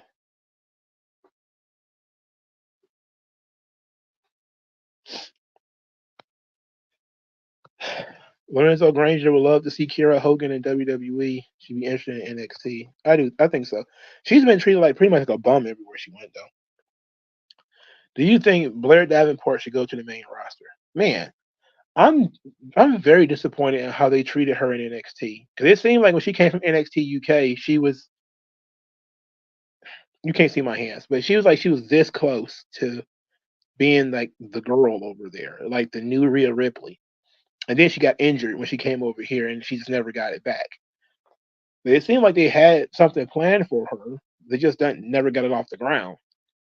Um, I think it'd be more of the same, but I think probably Triple H would probably be more of a fan of her in ring work and probably would use her better on the main roster. The TNA's new deal is from an indie company, Power Town Wrestling. That don't sound good. That sounds cheap. But it's an indie company. Maybe they should, maybe they should call Todd McFarlane. How about that? Call Todd McFarlane and see if he'll do wrestling action figures. I think he'd do it, and I think it'd be unique, and people would get into it. But that's just me thinking outside the box, though. 'Cause I know Todd McFarlane, he sells a lot of action figures and shit. People buy his stuff. I'm surprised WWE hasn't done it yet. Guy's been making toys forever, you know, and it's very popular in a niche market. And since action figures and wrestling and stuff like that is already in a niche market, why not? Well, WWE has been looking at Mattel because they're mass produced, and that's just kind of how they get down. But if you're TNA, if you're AEW, why not call Todd McFarlane and see if he will do like some molds for some action figures, especially collector's items? Yeah, why not? How would it hurt you? That's my question. Bro, they had Dude Wipes as a sponsor.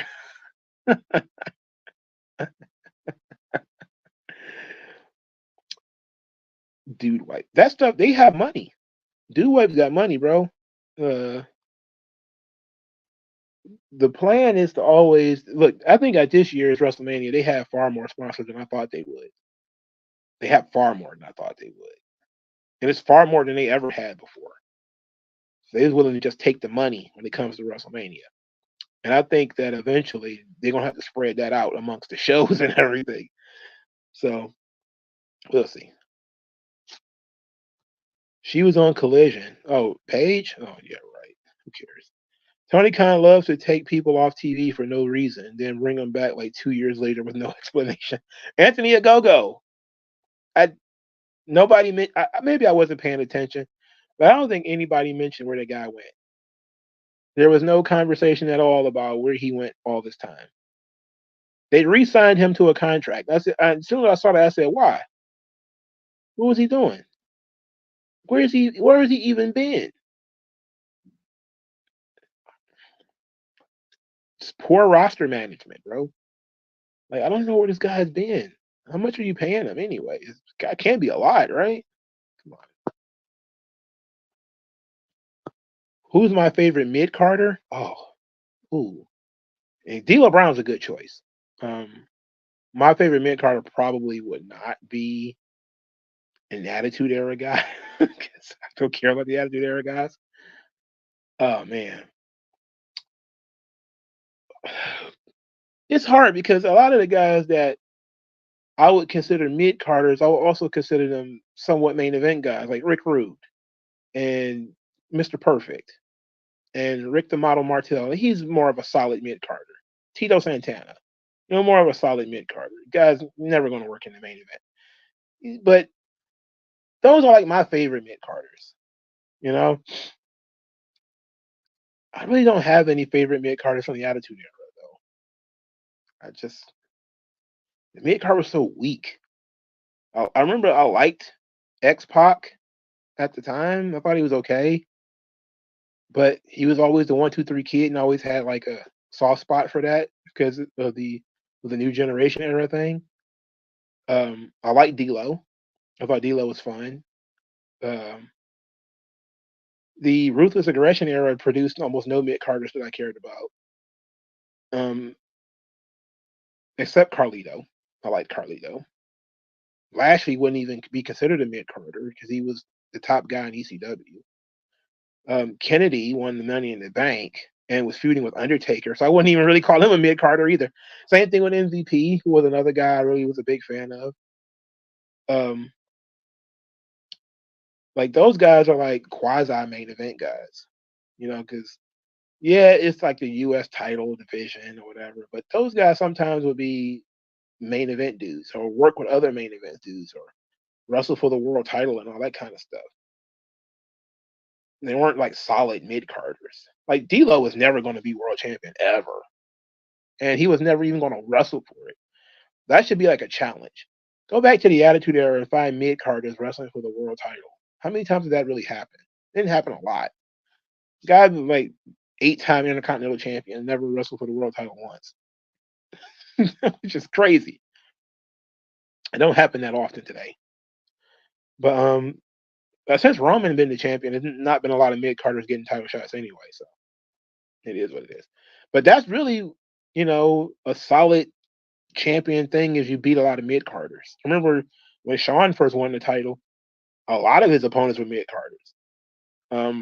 And I had fun with it as a kid. I was 12. I had fun with it.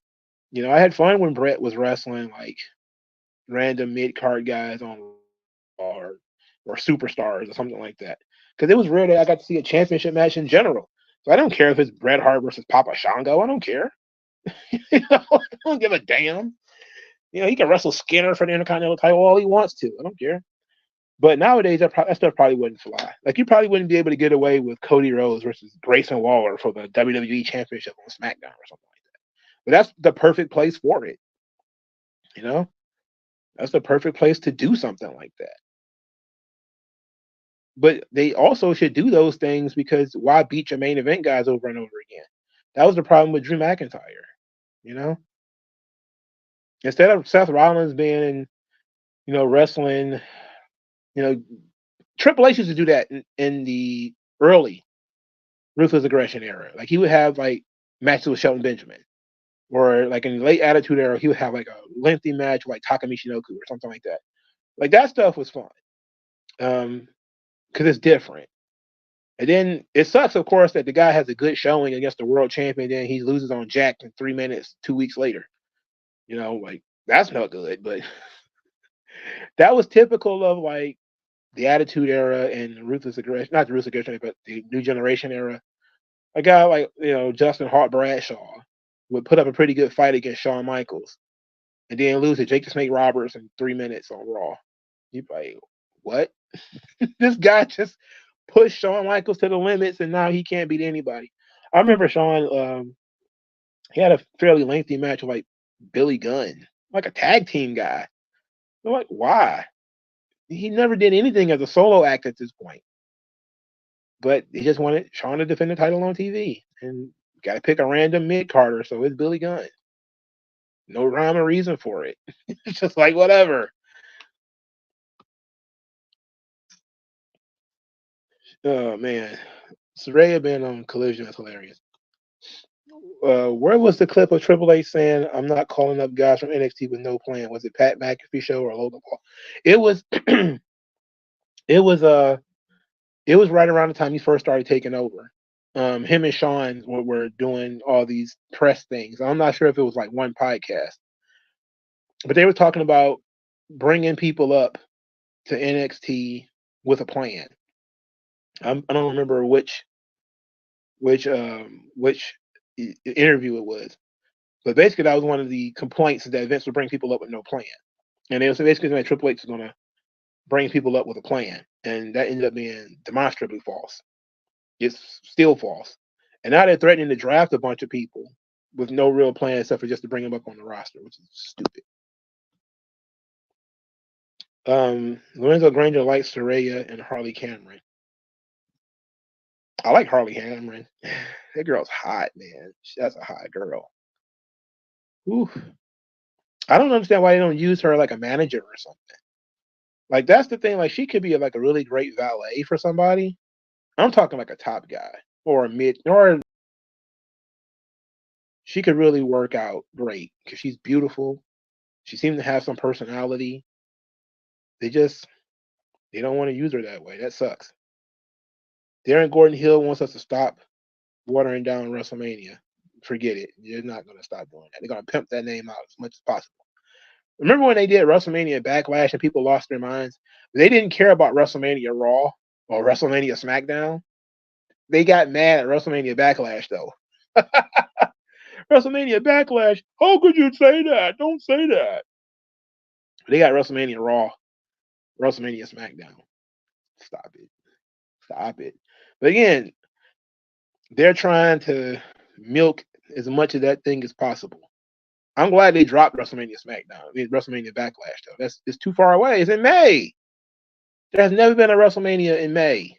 So, no, we don't need that. WrestleMania is in April or late March. That's as far as it should go, okay? But the fucking WrestleMania when the WrestleMania logo shows up at around Survivor Series, that's when the banner and everything starts showing up.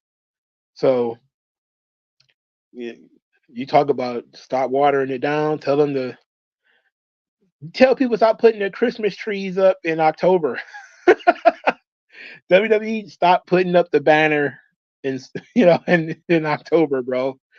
As soon as they throw it up, it's season time, dog. We're in WrestleMania mode. The toy company has done a few toys of wrestlers for major pros and wrestlers without Legends deals. I think I've seen that. Did they do the commercials for on K100? Because I think I've seen some of those things. Yeah. Triple H, people need to stop the Triple H was dating the boss's daughter argument. Triple H was main eventing when he was with China. Yeah, but it doesn't stick unless you say the boss's daughter. Then it sticks. Plus, you got to believe that a lot of his backstage authority comes from him fucking Stephanie. Now, on screen, he probably would have ended up being world champion anyway, even without fucking Stephanie. But the fact that he ended up in the position that he is in as a COO or creative officer or whatever the hell he's doing, a lot of that largely is because he married into the family. That's just facts, and it's okay. But his career was pretty solid before he even started dating Stephanie. And he was being pushed because of who he was friends with. A lot of it is nepotism with Triple H. He was friends with Shawn and Nash and Hall and all those guys, and he had Vince's ear because they were friends, and the DX thing was working, and Shawn was still under contract. He wasn't wrestling, but he was still under contract a lot of that time. And yeah, Triple H was, he always had a safety net. He always had a plan B. He wasn't going to fail. But the Stephanie thing ended up being like a golden ticket. And I think a lot of him being world champion for as long as he was, like, he was world champion when I walked away from wrestling. And I'm in no way going to end up saying, oh, Triple H, he was so great. No, I stopped watching because of him. I fucking hated that McMahon Helmsley era shit. I hated all of that stuff. But they say the guy didn't have any talent is a lie. It's the Jeff Jarrett syndrome. It's a guy who's extremely talented who was overpushed. Jarrett can be a world champion. Fine. I don't care. He can talk. He can work. He can draw. But did he need to be 5-time world champion? Hell no. No way. The way he dominated TNA is because he had so much booking authority. Same thing for Triple H. I mean, that's just the nature of the biz. You know, the brother-in-law, well, not the brother-in-law, the son-in-law ain't going nowhere. So push the son-in-law. Test was a decent mid-carder. I guess you could say that. I think more people appreciate Test today than appreciate him at the time. And I think it's the same thing with like Power and Glory and stuff. Paige was hot before all the surgery. She got the new boobs. New boobs are okay. AJ3 says, I wonder what happened to the Outcasts and why Tony Khan gave up on it. Because it wasn't getting over. What happened is they used it as a way to push Saraya as the world champion, but Tony Storm ended up getting over. And they abandoned it essentially when Tony Storm got over to do her Hollywood starlet gimmick. And it was the right decision because that Outcast thing sucked. And everything around it was garbage. And that was the last thing that Britt Baker did on TV. Now that I think about it, she was doing the Outcast versus the originals, and it was just a stupid storyline. It was dumb, and it wasn't working out for anybody. And out of that, we ended up getting Tony Storm acting bourgeois, and ended up working out great for her. But it ended up killing everybody else. It was a breakout story for Tony. WrestleMania Backlash made sense because Backlash is basically WrestleMania Part 2, or they correct the bad decisions from the WrestleMania. Right. Or it's a lot of rematches, you know. And I can see that that's probably going to be, I don't know if it's going to be the case this year because it's going to be in France. So it ought to be fun because it's going to be a different audience. I don't think they'll do Roman and Cody in fucking France. I don't think so, you know. But Drew McIntyre and Damian Priest in Backlash in France, I can see that. That would probably be the main event. Because I heard that Becky's going to be gone for a while. I heard that Seth's going to be gone for a while. He's got like a tremendous amount of pain. He couldn't even stand at WrestleMania. So he's probably going to be gone for a while. He needs to be gone for a while too, by the way. And so does Becky. And apparently they're going to replace Becky with Liv. And they're going to have McIntyre and Priest. With a little CM Punk flavor. Unless Punk can wrestle, which I don't think he can. In which case it might be Punk and McIntyre in the main event of Backlash.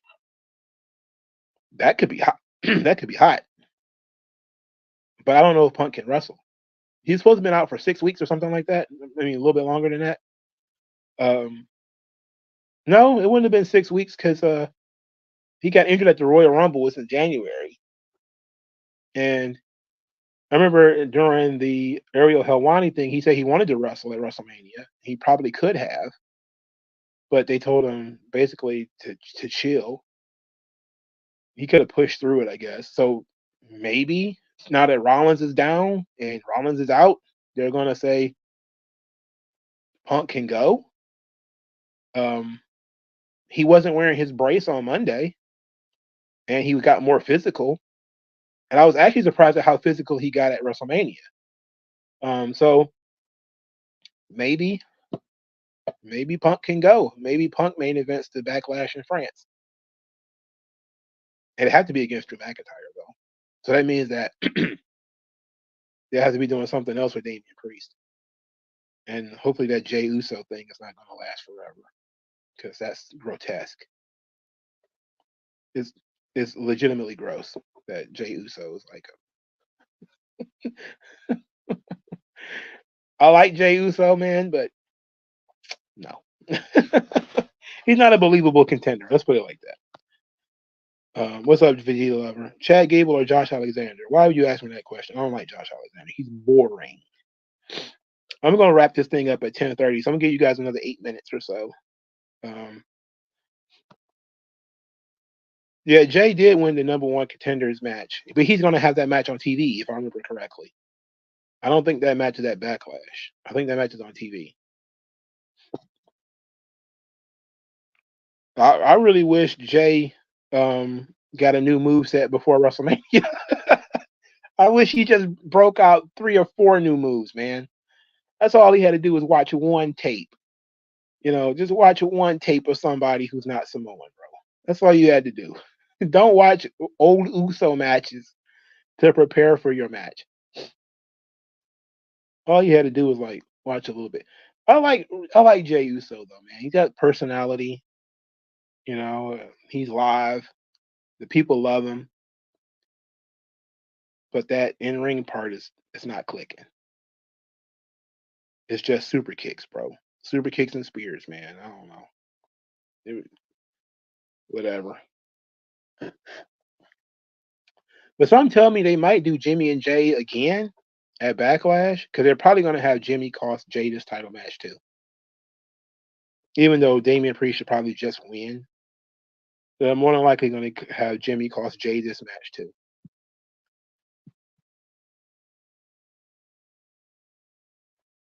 Undashing Cody was a good mid-carder when he brought back the classic IC title belt.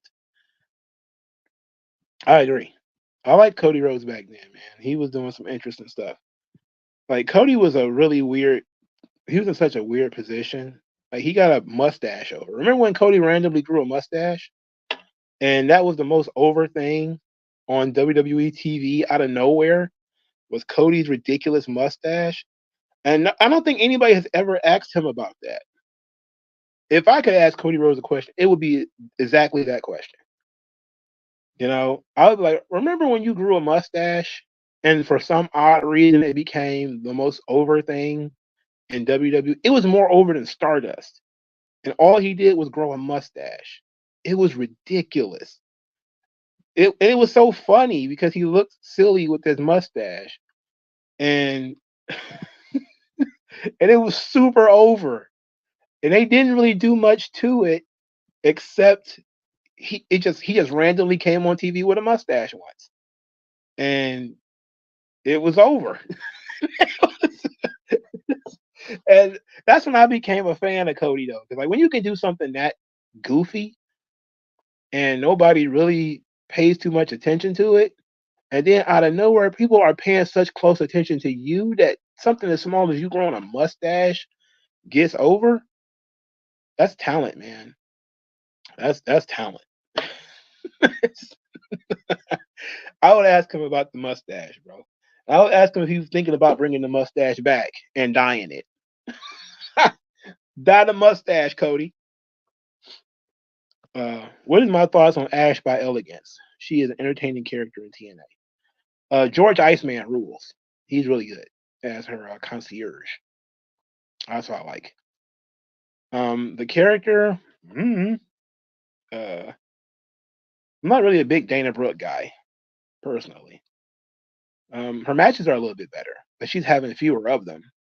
I think a lot of people have kind of wrote it off as a rip off of Tony Storm, but it's not. It's more model. It's kind of Hollywood, but not really. It's more fashion than Hollywood. But I'm not against it. I want to see probably a little bit more, but her concierge is hilarious. He's a funny guy. R-Truth got over an invisible person. Yeah, I mean, when you can, that was the thing about the Vince McMahon WWE that was humorous. If you would get these ridiculous premise, like a guy is his own brother, like the only difference is he shaved, and now he's his own brother, and it would get over like gangbusters. Everybody would think that this is the funniest fucking thing in the world, and it's absurd, like it's a completely absurd thing. And Triple H came in and just wiped it all away. You're like, it was over, like it was working. It's like that's the thing. Comedy should be absurd to a degree, and it worked. Like, how could you be in your own brother? It doesn't make sense. You pretending to be somebody else, and then people believing it. But the point is that he was a babyface doing this to annoy the heels, and it worked. And like I said at the time, a lot of it people didn't really get it. It was the Junkyard Dog. It was the Masked Rider. The Junkyard Dog used to do when he lost like a loser leave town in Mid South. He would come back under a mask, and everybody would know it was Junkyard Dog because he do all the Junkyard Dog's moves. He may even have the Junkyard Dog's theme song. And then the heels would be like, "You're the junkyard dog," and they'd be like, "Nope, he's not." And then the crowd would be like, "Nope, he's not." The crowd get to lying with you, like, "Nah, that's not the junkyard dog." And then the heels would eventually beat him up, take his mask off, and find out it's somebody else. And then it'd be like, "Wait a minute, what?" And then the guy would come up with a mask, and it would be the junkyard dog. And it was great shit. It's absurd, like but that's old school fun stuff, man. I miss that kind of shit, man. Now we got R-Truth. R-Truth is absurd, so he's fine. But he's the only one that's allowed to be that way, though.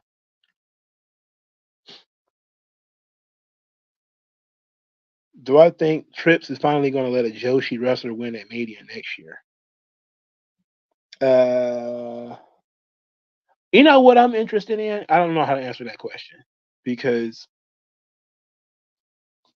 the best is Asuka. She's in her 40s already, so I don't know. Maybe one last run for her, unless they really fall in love with this Julia girl and they push her to the moon. Or Io. I forgot about Io. Kyrie certainly is not going to happen for her. She's too small. But it'll likely. I'm really interested in who are they going to groom to beat Rhea Ripley because they booked Rhea so strong that you really only got two options: Bianca and Jade. And Jade is nowhere near ready. She in the ring. She's not going to be able to hang with Rhea. And I think the Bianca match was the match that Vince probably would have booked for a WrestleMania this year. But they slid Becky in there, so it is what it is. But I'm really interested in who's going to beat Rhea. Like who's going to beat Roman was pretty much not in question when Cody came in. It was going to be Cody. But who's going to beat Rhea is going to be the next step because Rhea could be world champion fucking forever at this point. But she's got to lose. It ain't gonna be the Liv Morgan. You can forget that. There's no killers. There's no Ronda Rouseys that they can put over. There's no even if they'd have brought back Sasha Banks, they might have had her win. They wouldn't put Bayley over Rhea Ripley. Who's gonna beat Rhea? I don't see anybody on the roster currently, other than Bianca Belair or Jade Cargill, is gonna get over by beating Rhea Ripley. And Jade's not ready. Jade's another year off probably, and she's already 31. She said. That's why she left AEW. That's one of the reasons why she left. She didn't want to grow with the company. She's already 30. And that's a bullshit reason, by the way. But because she was there for a while before she was 30. But she's a believable person who could beat Rhea Ripley and stand in the ring with Rhea and fight her. But she had to be a fucking magician to get something out of Jade Cargill that looks decent on TV. She would need to know a magic trick. Dana is one of the worst wrestlers ever. She's a pretty strong contender. she's a strong contender for one of the worst ever. Jeff Hardy was a great mid Carter before he elevated in 2008. Yeah, he was. Especially during his feud with Umaga in 2009, he was fantastic. But he was basically a main event guy at that point. He was selling more merchandise than most people. But he was like the Intercontinental champion, and then I think he won the world title. You know, he won the world title in 2008, right? Yeah. Oh, he was wrestling Umaga in 2007. Yeah. Yo, I'll never forget Cody's mustache, bro. Like that's one of those things that they talk about Stardust. They talk about undashing Cody, dashing Cody. No, for me, when he showed up with that mustache, I was like, yo, that's crazy right there. That's wild. And I don't know how long it lasted, but it got over so quick. And it was great. And the fans just jumped on it. Just him having a mustache, and that was it. I don't understand why they I know why they probably made him shave it. Still, Jeff Hardy in 08, 09 was the last great babyface run I ever seen. Yeah, because it was unanimous. It was one of the few unanimous babyface runs. I don't even of the anti-smarts, quote unquote. Even they don't even hate Jeff Hardy. Like nobody hates Jeff Hardy. Now they hate Jeff Hardy now because of all the DUIs and everything. But back then, I didn't hear anybody say anything negative about Jeff. I didn't hear he couldn't work. He's never been a strong promo, and nobody cared about him not being able to clip promos. Everybody looked at Jeff Hardy and they said, "Fuck, he's cool. He fucking rules. Jeff is the guy, right? Jeff wins. Jeff could beat Undertaker, and he did, and nobody cared. Nobody complained. Nobody bitched. Nobody moaned. Nobody whined. He beat Shawn Michaels. Nobody was like, oh shit, they're over pushing Jeff. No, they just roll with it. It's Jeff Hardy. He's fucking cool, you know? And there's very few, I don't think there's ever been a babyface that has had that, except for like Rob Van Dam in ECW, where everybody, you could have Rob Van Dam beat 10 people in a row, and everybody would be like, oh, Rob Van Dam, he's the best motherfucker of all time. Most people just be like, what? That's impossible. But no, he was on such a run that if Jeff Hardy could have beat anybody, and he would have been more over than they are, and it would have been completely believable that he won. And you'd be like, good, Jeff won, good. Nobody's ever been that over again. And not many people have been that over before that. You know, like it was a rare sight, especially since the Attitude Era, of people being unanimously around somebody. Rhea is the next Roman. Yeah. I mean, she just doesn't have a faction. She probably should have her own faction outside of this stupid Judgment Day thing. But I could see her being champion like for a really long time.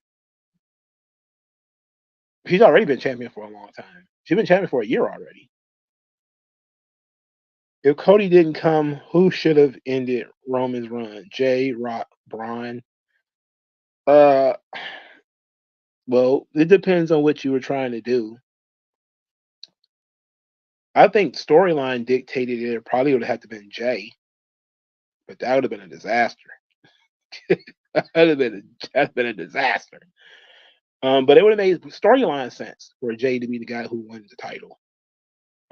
But if it wasn't going to be Cody, maybe Seth.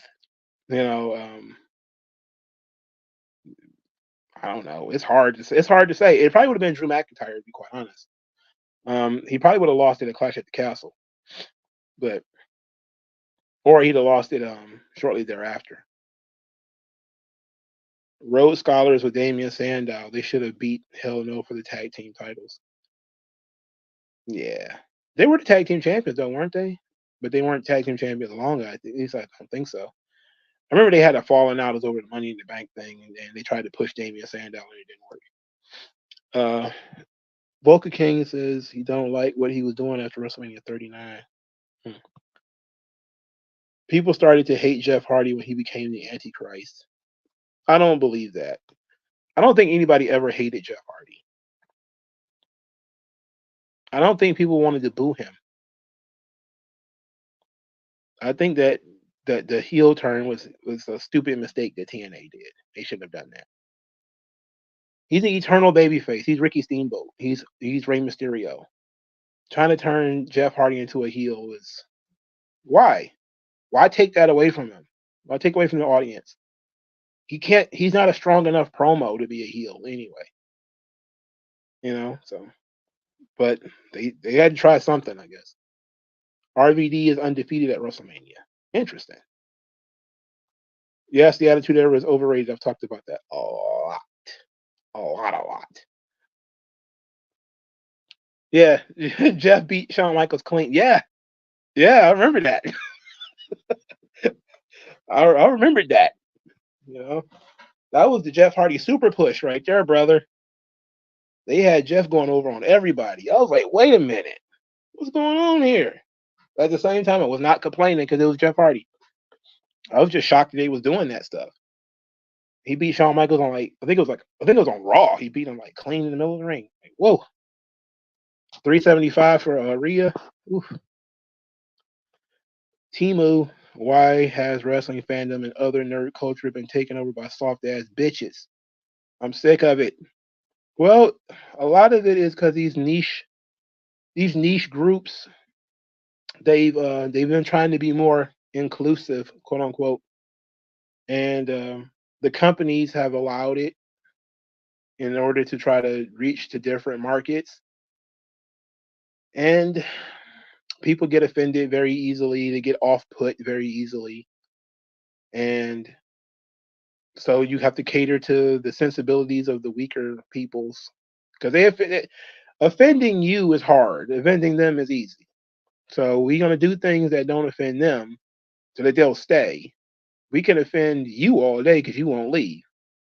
But they'll leave. They'll flutter away. There's a lot of people who have been trying to use the Vince McMahon thing to you know damage WWE.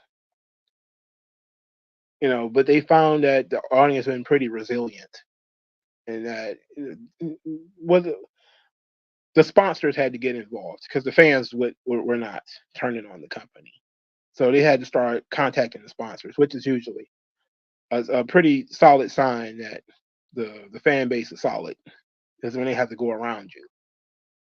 So when people like all these folks started attacking the sponsorships and all this sort of stuff, that's when the movement started happening on Vince. Before then, he believed that he had the fans on his side. He was going to be good, and he was right.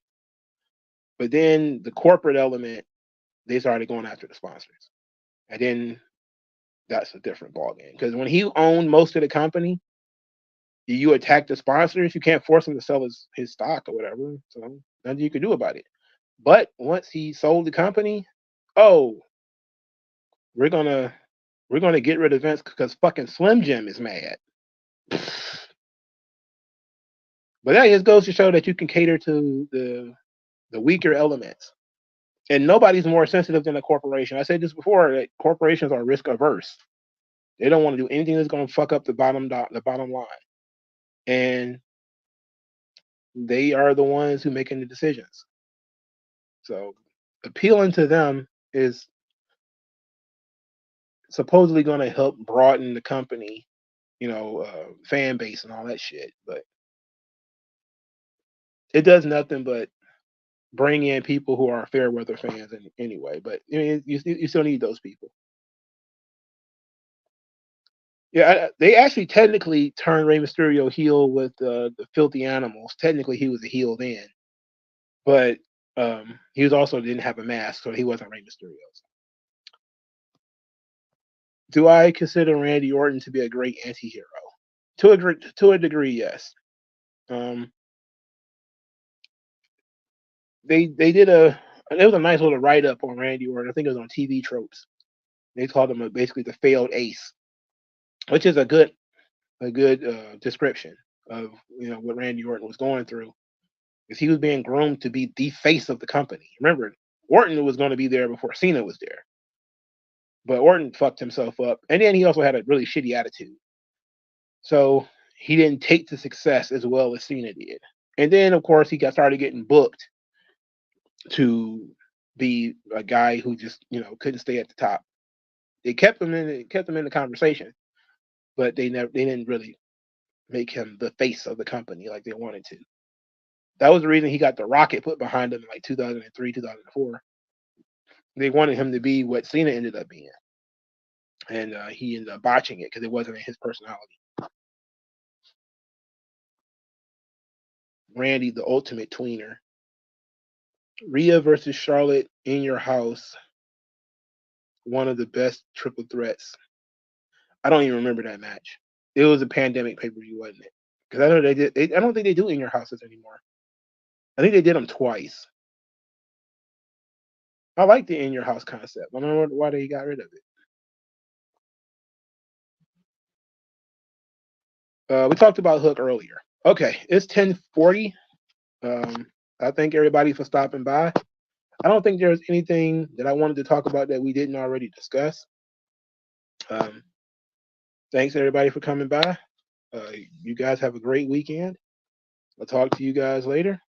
Probably gonna get through two more here. Um, Stone Mexican size Vince didn't care. He's at the end of his life and he's lived his life doing whatever he wanted. He took Duke on the broad while pretending he was Brock Lesnar. He was living his best life. Oh, jeez. Cody needs to bring back that. I get it. Bring back his mustache gimmick. I would just ask him a simple question like, Cody, would you ever consider growing a mustache again? And see if people remembered the mustache gimmick. Who was the hell that was that kid he booted at WrestleMania? Um, I don't remember. I don't have no idea. Do you consider Roman Reigns' tribal chief character to be a fallen hero type of heel or elemental evil type of? Well, he's certainly a fallen hero. Roman was the kind of guy that they wanted to build the company around, and he ended up letting it go to his head. He is the inverse of the chosen one. You know, sometimes the chosen one recognizes that they're the chosen one, and they absolutely use that to brutalize others. They utilize it as a source of power for themselves. And I'm trying to think of some good fictional um, representations of that, because usually the chosen one is a good guy in fiction. I know people don't like that idea, but usually he is. But sometimes you'll have the chosen one, and it leads to them behaving negatively. You know, being egotistical, being tyrannical, forcing others to submit to their will, and all that kind of stuff. That's pretty much what Roman was doing. You know, there was always a method to Roman's madness. There was always a sympathetic element to it, um, due to the betrayals that he had handled, and the audience turning on him and his family turning on him and all that kind of stuff. There's always a little sympathetic element to it. So it's not elemental in terms of it seemingly comes out of nowhere and it's chaotic to no end. You could actually see the dimensions in Roman Reigns as a gimmick, as a tribal chief character. And you could tell that there were still some positives there. And I think a lot of the goodwill comes from when he welcomed Sami Zayn in. You know, that was a lot of goodwill that was brought into Roman Reigns there, because he was rewarding a guy who was loyal to him. He didn't just abuse the guy; he treated him like a family. And that's interesting. And so that when that leads to the betrayal, you actually felt some level of sympathy for Roman, because yeah, he's brutalizing these guys, but he treats Sammy same way he treats the Usos. So in a sense, he was treating Sammy like family. And then Sammy stabbed him in the back. So there you go. So thank you guys. Smart tears about the CM Punk footage. You know what? I was gonna do a smart tears about the Roman Reigns losing, but not enough people cried. Like there were some people who threw a fit because Roman lost, but it wasn't enough to do like a full video on. But this Punk footage, it might be. It might be enough, man, because I'm seeing a lot of responses, and they're off the wall. They're off the wall. So maybe we'll talk about that Punk footage again as a smart tears thing. Stay tuned. All right, thanks everybody. Talk to you guys later, man. Peace out.